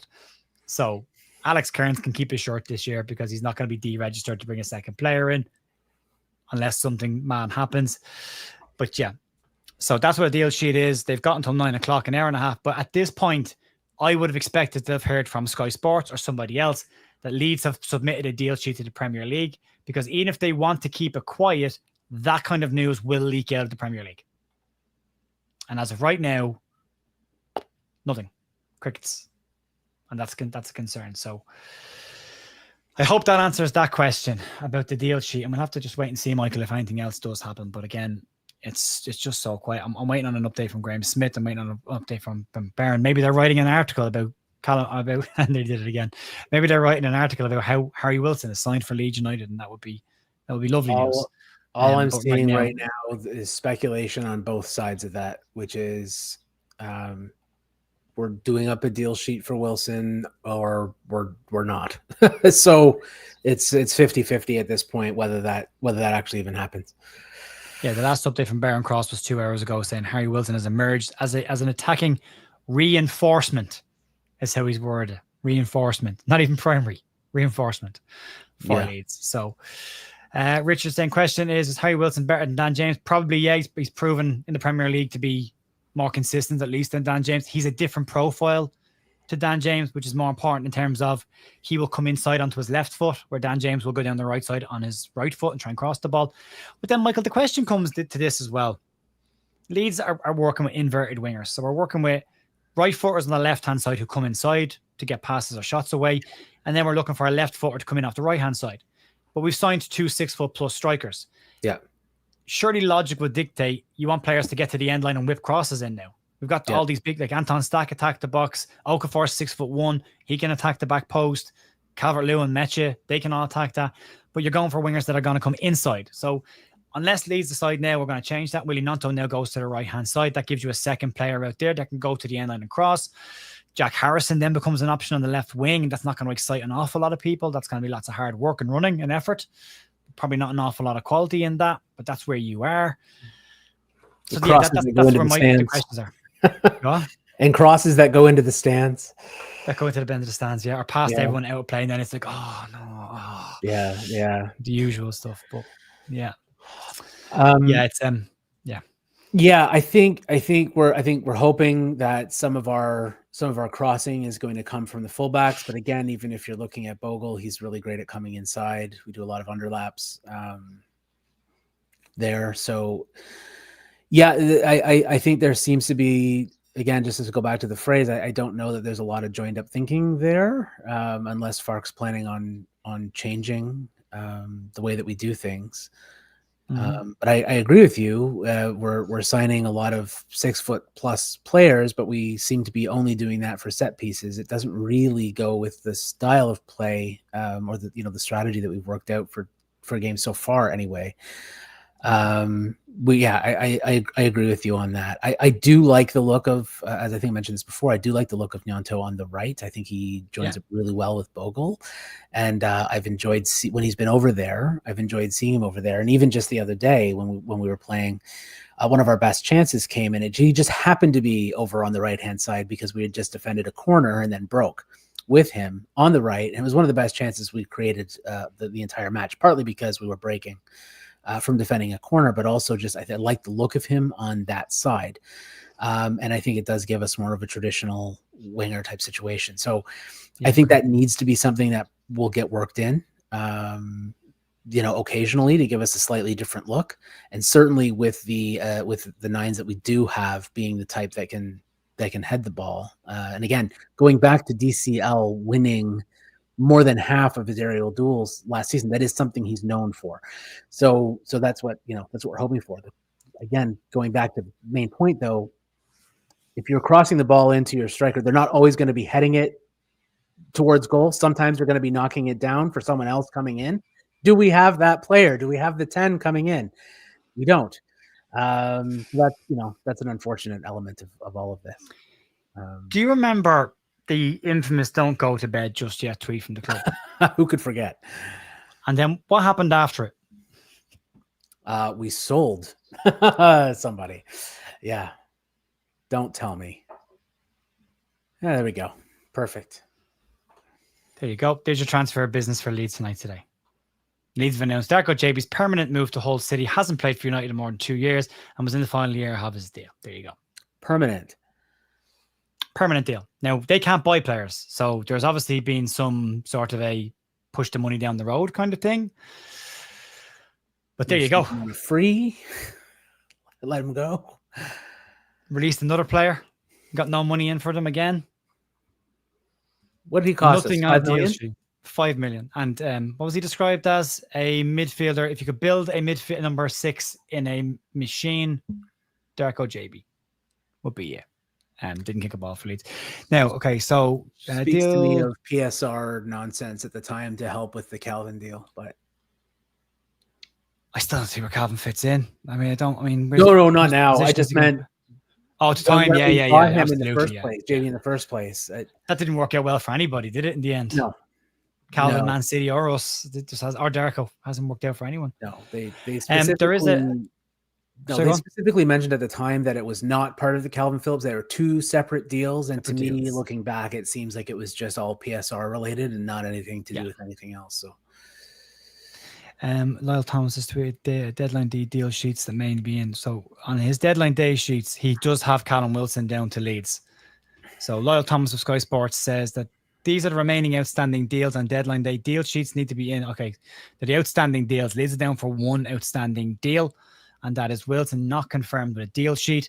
Also, Danny Hall, who's the Sheffield United kind of ITK guy, he has tweeted that there has been late chatter. I get the exact thing here. Hearing some late chatter from LUFC, end of late move for Gus Hamer. Not sure whether it has materialized into an official bid. We would like to think that the shutters would be well and truly down at the 11th hour stage for Sheffield United. So at that point, again, just chatter, nothing official. But it does feel, whether they had him as a first choice, second choice or not, whether they approached or not, it does feel that they probably should have at least opened negotiations with him and had him there as an option. Burns tweeted again, apparently. I'll get to that. No word yet from Leeds United on deal sheets, etc. from incoming business. So still radio silence from Leeds. You would imagine at some point they would put something out because I can tell you now for a fact, they're very aware of the online perception. They're very aware of what gets said about them. They do monitor what people tweet. So you would imagine that someone will have told them Twitter's on fire. You might want to put a statement out here and at least curb some of the issues. Leeds have put a deal sheet in place unless there's nothing. Yeah, and Barron's have to come out and say it. Barron's subsequent tweet was that there's no word yet from Leeds on deal sheets for incoming business. So nothing.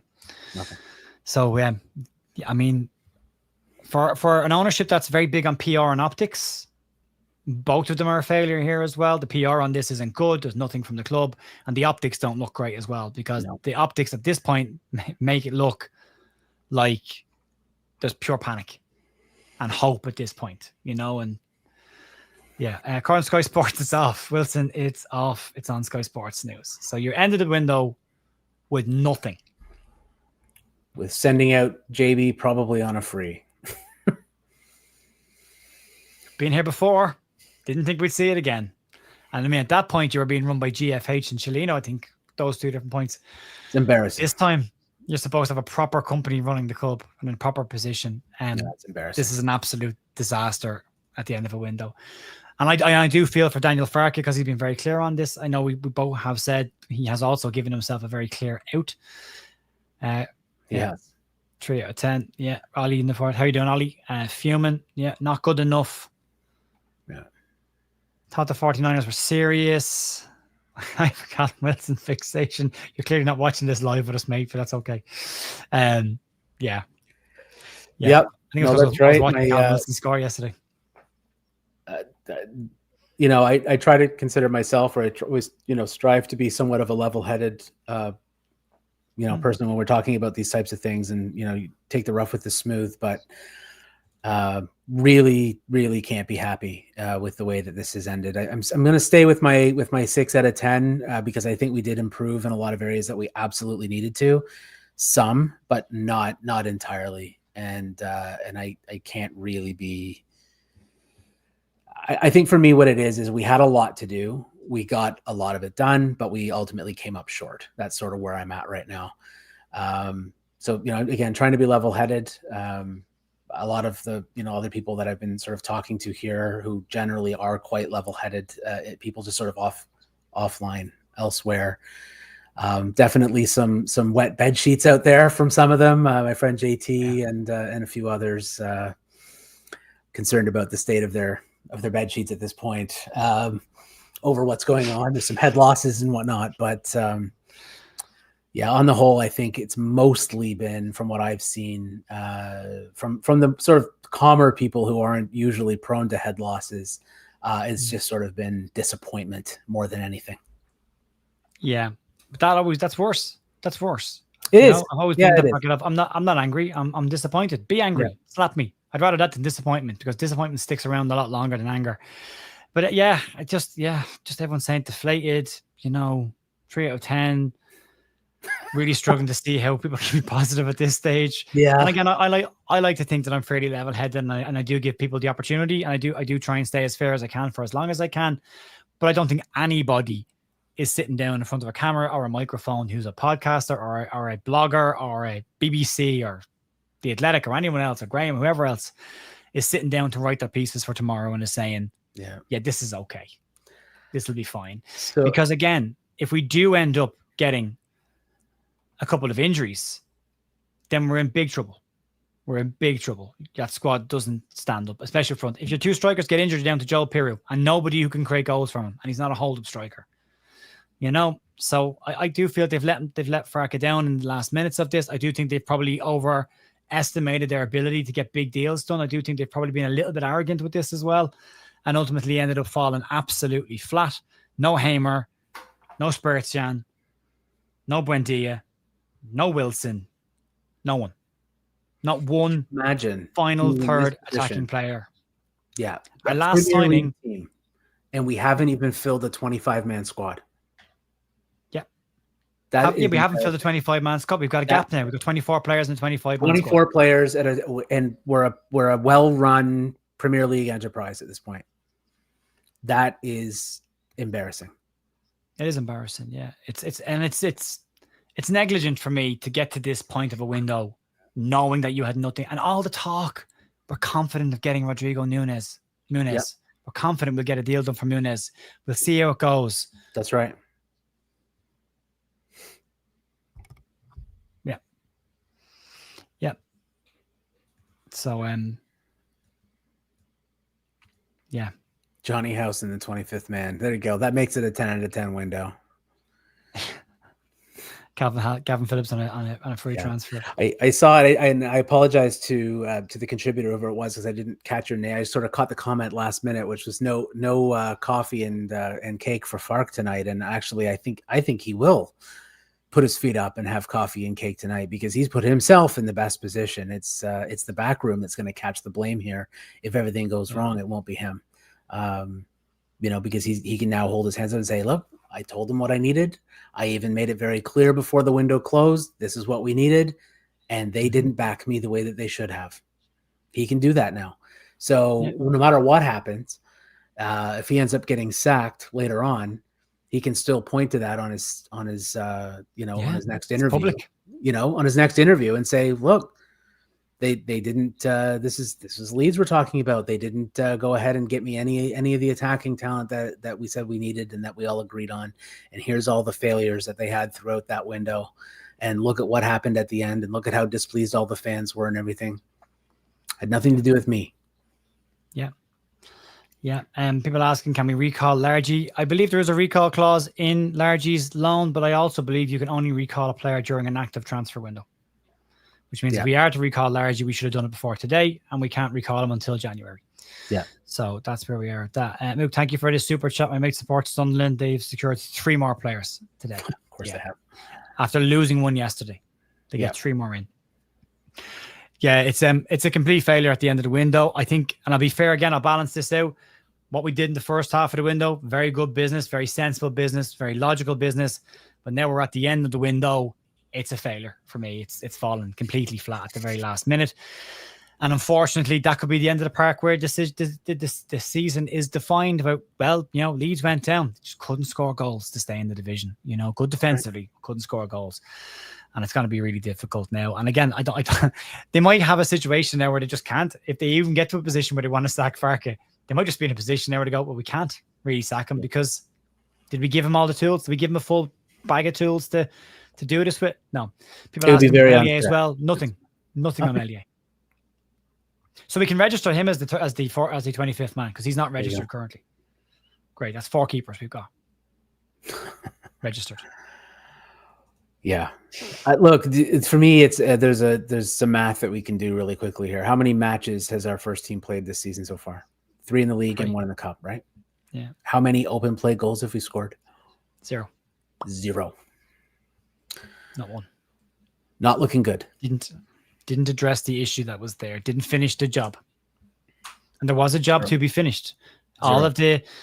All of the work around the defense and midfield was always we're building from the back. Yeah. We get that right. And then Farke said it very early on, especially in preseason. He said, we need to be difficult to beat in the first couple of games. I don't expect this side to be finalized until deadline day.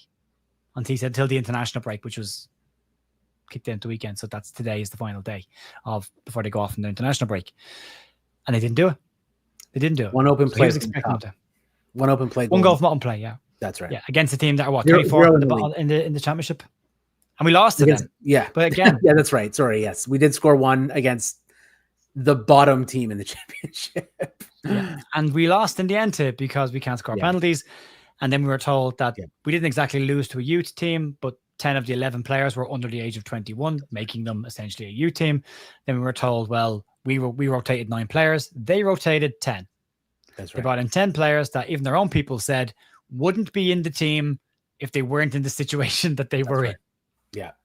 And my apologies. To be fair, we did score 1 open in the cup, but in the 3 Premier League games, nothing. 0. And that's the more important one. The Premier League is the number one thing. It is our most important thing. And we haven't addressed the issue that we have. Rob, thanks for the super chat. Really appreciate it, mate. Yeah, I'm going to go down and put my head through a bottle of Jameson rather than drink a bottle of Jameson because, But again, Michael, they have to get their head out of the sand now, pop it up and say, well, sorry, lads, this is what happened. And right now, it is radio silence from the club. And again, being said there, Sunderland have signed 3 more players. Number of players signed this summer, 13, followed by Leeds with 11. Leeds haven't signed 11. Leeds have signed 10. We've missed out on 11 today. Or have we 11 or is it 10? Is it 10? 1, 2, 3, 4, 5, 6, 7, 8, 9, 10. Yeah, 10 players we've signed. Signed 10 players. So, Sunderland signed 13. Now, they had a bigger gap to fill, and they're going to miss a lot of players during the AFCON. A lot of players during the AFCON, but they may have points on the board by that stage. Now, they were never my worry.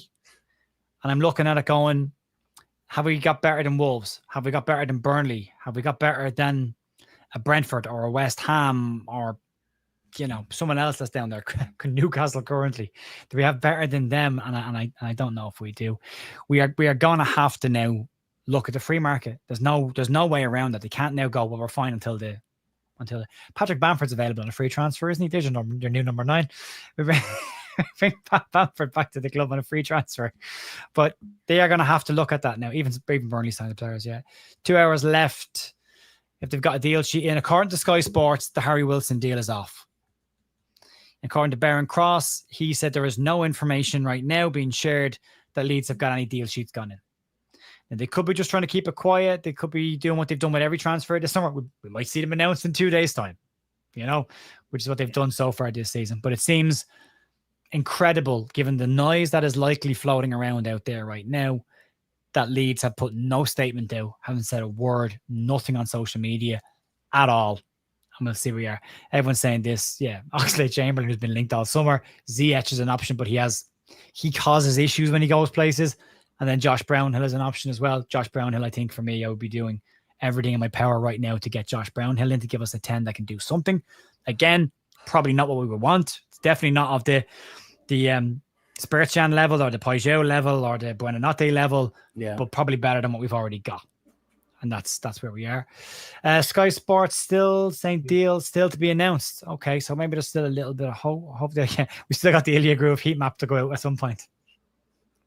We'll see how it goes, mate. We'll see how it goes. clutching at straws. Anything to give us hope at this point. But again, the point still remains. Surely the club should have said something about it. Also, by the way, real quick one. Clive, I missed your post. Give me 1 second. There we go. Clive's joined the channel as a member. If you do join the channel as a member, you get the Sunday Sessions video format free. And we're looking at doing some deals with you guys as well there. If you want to become a member, you can. But yeah, Michael, not a word from the club either way. Nothing. And you would think that if there was a deal sheet happening, that somebody would be saying something. Not necessarily. I mean, that may not be true. Maybe they're just holding it and they'll just make the announcement later. But you would think that there'd be something out saying there's a deal sheet there for Harry Wilson or for whoever, and we're just trying to finalize it. Although maybe they want to keep that dry too, because if they have the deal sheet in place but they still don't get it done in the next 2 hours and it fails, that'll be even worse for them. So maybe they just don't want to say anything until it's actually done. That could be the case. Rob, have you seen the deal? Is that list that you're referring to the one that Lyle Thomas from Sky Sports come out? Because he just said deals to be completed. He said that there's no confirmation of whether deal sheets have gone in for those deals at this point. So if you've seen something new, great, let me know. But again, I think if you signed Harry Wilson in the middle of this window as your main attacking player, I think you could have probably lit Twitter on fire at that point. But because of how it's gone, you're now sitting at the end of the window going, please God, tell me we've got Harry Wilson in the door. Please tell us we've got someone in the door. So, yeah, it's easy. Paul saying, keep those cheeky chins up. Keep smiling. We will start again from tomorrow, and that's all we can do. It's on Sky that we've got Wilson. Okay. Still isn't finished the deal. Still isn't what we're looking for. And it doesn't change the narrative for me at all on the end of the window for me. Good player, hard-working player.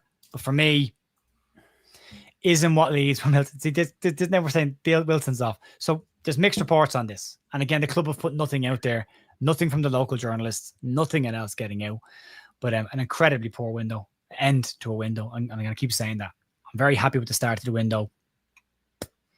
Not so much towards the end of the window. I'm seeing a reporter for the BBC saying, understand Harry Wilson will stay at Fulham despite attempts for a late move by Leeds. So it's all over the place at this point. Nizar Kinsella, football journalist, BBC.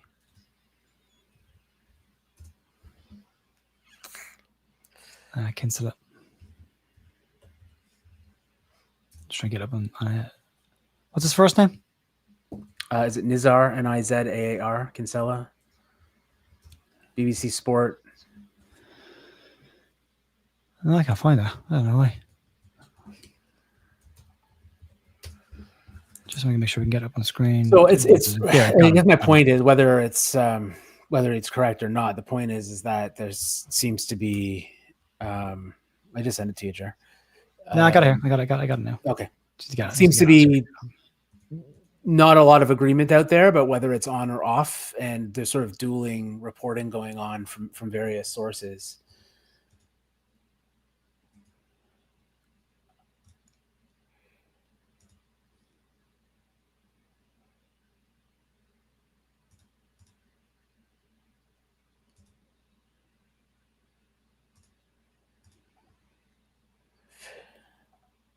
So yeah, I'm not seeing. Yeah, it's just the same thing. So it seems to be right now. I'm just looking and it looks like there's some conflicting information about Harry Wilson. Yeah. So it's really a wait and see situation at this point. Somebody out there has it right and somebody has it wrong. I guess we'll just have to see when it becomes official from the club whether we've done it or not. Yeah, I just need to. But I don't have much hope that it's actually been done, especially since we were leaving it to literally the last hour. There's the tweet from Nizar Kinsella now.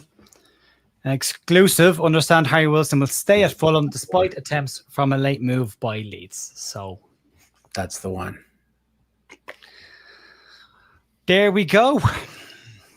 And if anyone's wondering, I mean, it's a BBC journalist, with 550,000 followers or whatever. Like it's 500,000 followers, so yeah, it's credible enough. If anyone doesn't know, that is a legit journalist who's saying that. So yeah, but conflicting with what Sky have said, maybe. Yeah, I don't think we're somebody even Sky look at this point anymore. They tend to focus on everybody else. There's nothing said today, but yeah, someone said, do Sky care? I think Sky are working off whatever they have. Did I see that Charlie Cresswell's gone to West Ham? Did I see that earlier on? I'm not sure if it was. I heard about that, but I didn't see if it actually happened. Did it? I haven't seen it. I haven't seen it. I heard that was possibly in the works earlier on, but I haven't seen the final piece on that. Yeah, nothing at all. I mean, wow. Yeah. It's going to be an interesting couple of days, Michael. It has been. And I know, like, on the Charlie Cresswell point, so I'm seeing someone saying this West Ham supporters and stuff saying disappointed not to have signed Charlie Cresswell, to be honest. I didn't get him done. So I don't think that one got done. On the Charlie Cresswell point, it's always going to be a talking point when you let somebody go and then they end up doing a lot better. I think it was probably that's a pure hindsight situation. I mean, at the time, it kind of made sense for where we were. We had to move some players. It made sense. Glad he's gone on to do well. One of those, oops, maybe if we had kept him, we'd be reaping the benefits now. But I'm not upset about the back line we have currently. So, like, it's not like he would be a massive improvement over what we already have. And I think we do have a sell on. So if in fact he ends up getting a transfer somewhere else, he continues to do really well, that we are going to get some benefit out of that in the long run. So I'm not going to be upset about, if Charlie Cresswell ends up coming back and playing for one of our rivals, so be it. That happens. Looks like it hasn't happened at this point in time. So, go on, Charlie. Do your best and earn a big transfer and get us some 15% sell on or whatever it is we have. So the bigger the better. Could do it the money clearly. Mike, I'm on Miguel Delaney's page, and he hasn't said that. He said it earlier on, but I haven't seen an update from him to say it's off. He's talking about Mark Gahey and basically said a deal sheet went in for Mark Gahey, and then he followed up a couple of minutes later by saying Mark Gahey, Liverpool's off, staying where he is. Because I think they had the deal that they were chasing, Crystal Palace, fell through. I mean, deals fall through. They do. They fall through all the time. It's not just us. Now, according to one Leeds news, are saying Leeds United have managed to agree the personal side of the Ellen Road outcasts. Okay, it's not Harry Wilson update. Leeds United having a proper tense since Pablo. I understand that the Leeds deal is off. I'm going to try and get the latest from Leeds Live and see what they're saying about this. 10 players have come in, blah, blah, blah. First 2/3 of every article, waste of time reading it. The deal has now gone through the deadline. Calling open the Yorkshire Evening Post. The structure of the deal is unclear, given that's Hull. Harry Wilson deal had life mere hours ago, but the deal faced difficulty with Fulham and Leeds in the most recent update. Brian Cross has since provided the latest, saying no word yet on Leeds on a deal sheet. Entering the final business, Leeds still hope to bring in a creative winger and a number 10. When do you think they're going to get that done? Leeds still hold interest in several players in the summer transfer window. Great. Well, unfortunately, we're a day late and $1 short on any of that. So, here we go. Graham has tweeted. I think it's Graham Smith just tweeted there again a second ago. Graham? I think so. Graham Smith. Yeah, Leeds United deal for Harry Wilson didn't get done. Fulham change of heart at the last minute, scrapped the deal sheet. Chances, that's that for the window. Yeah. Joe Donahue as well, but he's just repeating his Arkansas, so deal off for Wilson. So that's done. I heard no Harry Wilson, nothing.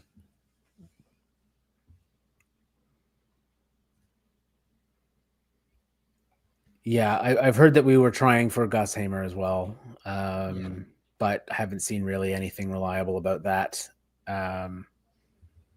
Maybe that's still... We're saying Josh Brownhill on a free. Who's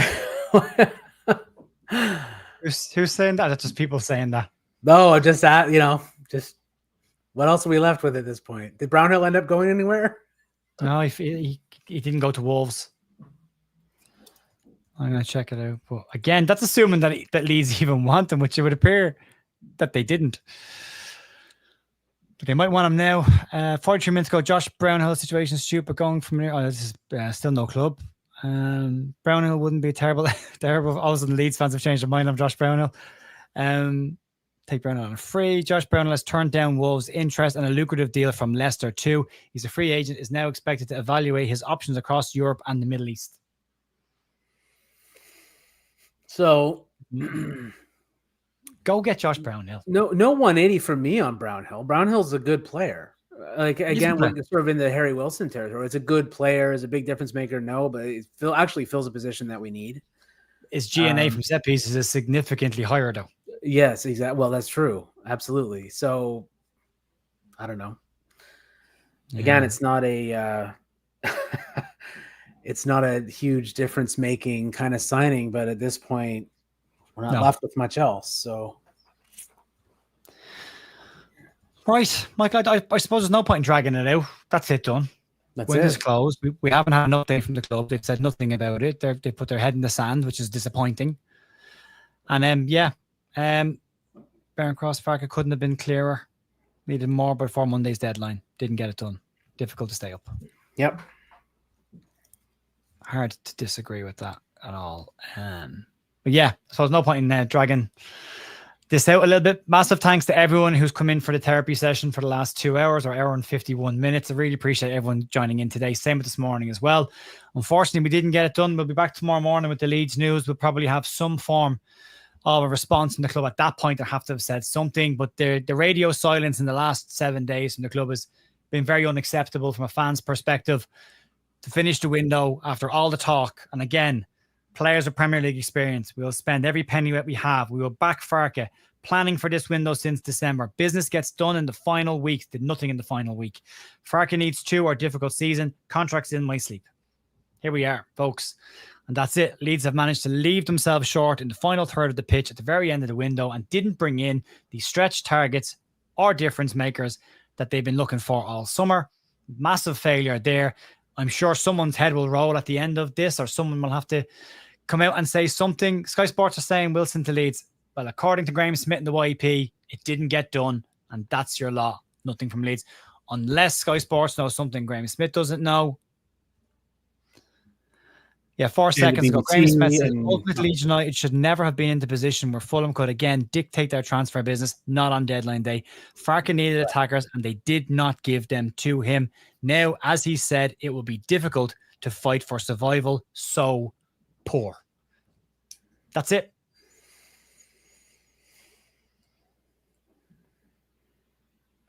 Final thoughts, Michael? Well, it's not looking good. On the whole, I do not see that we have put ourselves in a good position to survive this season. I think there's just not enough quality up front. I don't think we have the goals in us to be able to compete really. And I know that there's been, people were pretty impressed with our performance against Newcastle, against another team that didn't have a striker at that moment in time. We got a little bit lucky there. We got lucky against Everton. I would point out that the season we went down, we started off with 8 points out of the first 5 games. We're actually not even tracking at that level yet right now, but it's early. I am deeply, deeply concerned, and I do not really fancy our chances of being able to stay out of trouble with the squad that we have without the quality up front to make a difference. Yeah, I'd have to. We did not put ourselves in the best position. Correct. That is the best way to put it. They have not given themselves the best chance to survive. And I've got to be honest, given what they've done in the previous windows, I'm surprised at that. I am surprised at that. There will be lots of, I will always try and find the positive from a club's perspective because it's my club, but I don't care what is said at this point after today. Enough has been said at the beginning of this window. Enough was said before the Everton game. I don't want to see an owner with a microphone in his hand in front of a webcam telling us all these great things. It is now time to shut up and put up. And they haven't put up. And now we're in a situation where Daniel Farke will have to put in some incredible work, and the players that we've got there will need to stay fit for an entire season and see if we've got enough. There will have to be some creative thinking from this squad's perspective now, but we can't continue with the way we've been playing from an attacking perspective. He may need to look at putting Willie Gnonto on the right-hand side or making Willie Gnonto a number 10, but some creative thinking is going to be needed. Maybe they dip in and they bring in a Josh Brownhill. Maybe they do. He was said to be in favor of the Leeds project. He is a number 10. He is a creative player. He does score goals. He would give Leeds at least something slightly more than they've got at the moment. But if they don't bring him in the next couple of days, what will happen is 6'5" Anton Stack will continue to take corners for Leeds United, which is, again, a complete waste of what he was brought in to do in the first place. So that's where we are. Look, again, massive thanks to everyone for joining us today. I really, really appreciate it. We'll be back in tomorrow morning for the Leeds news. We continue, if you don't know, to do news over the entire season, every single day. It might be a bit of a slog for the next couple of days, but we have got some other stuff coming up during the week as well, from interviews from Adam Pope. We're also going to have Andy Cousins on the channel as well towards the middle of the week as well. So we have got some bits and pieces coming up. We will talk to everyone about this, but as Rendos is saying, I guarantee you we probably don't even get Josh Brownhill either, and I would tend to agree with that. But the conversations will now go to the free market, which Daniel Farke never likes operating in, but that's where we are now. Yeah, everyone's retweeted a picture of Gus Haber in the stand. That was a very old picture from last year when he was watching Jaden Bogle make his debut. So, yeah, Graham Smith's tweeted again, has he? No, same post. Okay, we'll wrap it up there, folks. Listen, go enjoy yourselves. Try and find some solace in today. Go walk your dog, have a drink, do what you can, and let's see if we can get through this week. We've got 2 weeks to sit and fester on this, and they pull this window apart to the nth degree, and we'll see what we come out with it on the far end of it, and we'll see what Leeds do when they've got Fulham and Wolves coming out of this window in whatever order they're in. They're the next things coming up. But a massive thanks again for everyone, and I'll see you soon. Michael, thank you again for joining me on a deadline one. Hopefully the next time we do this one, Leeds will actually do some proper business. We'll see. We can cross our fingers and hope for the best, but I wouldn't put too much money on it. Let's see. Here we go. Michael, cheers, mate. See you, folks. Thank you. Bye. Bye-bye.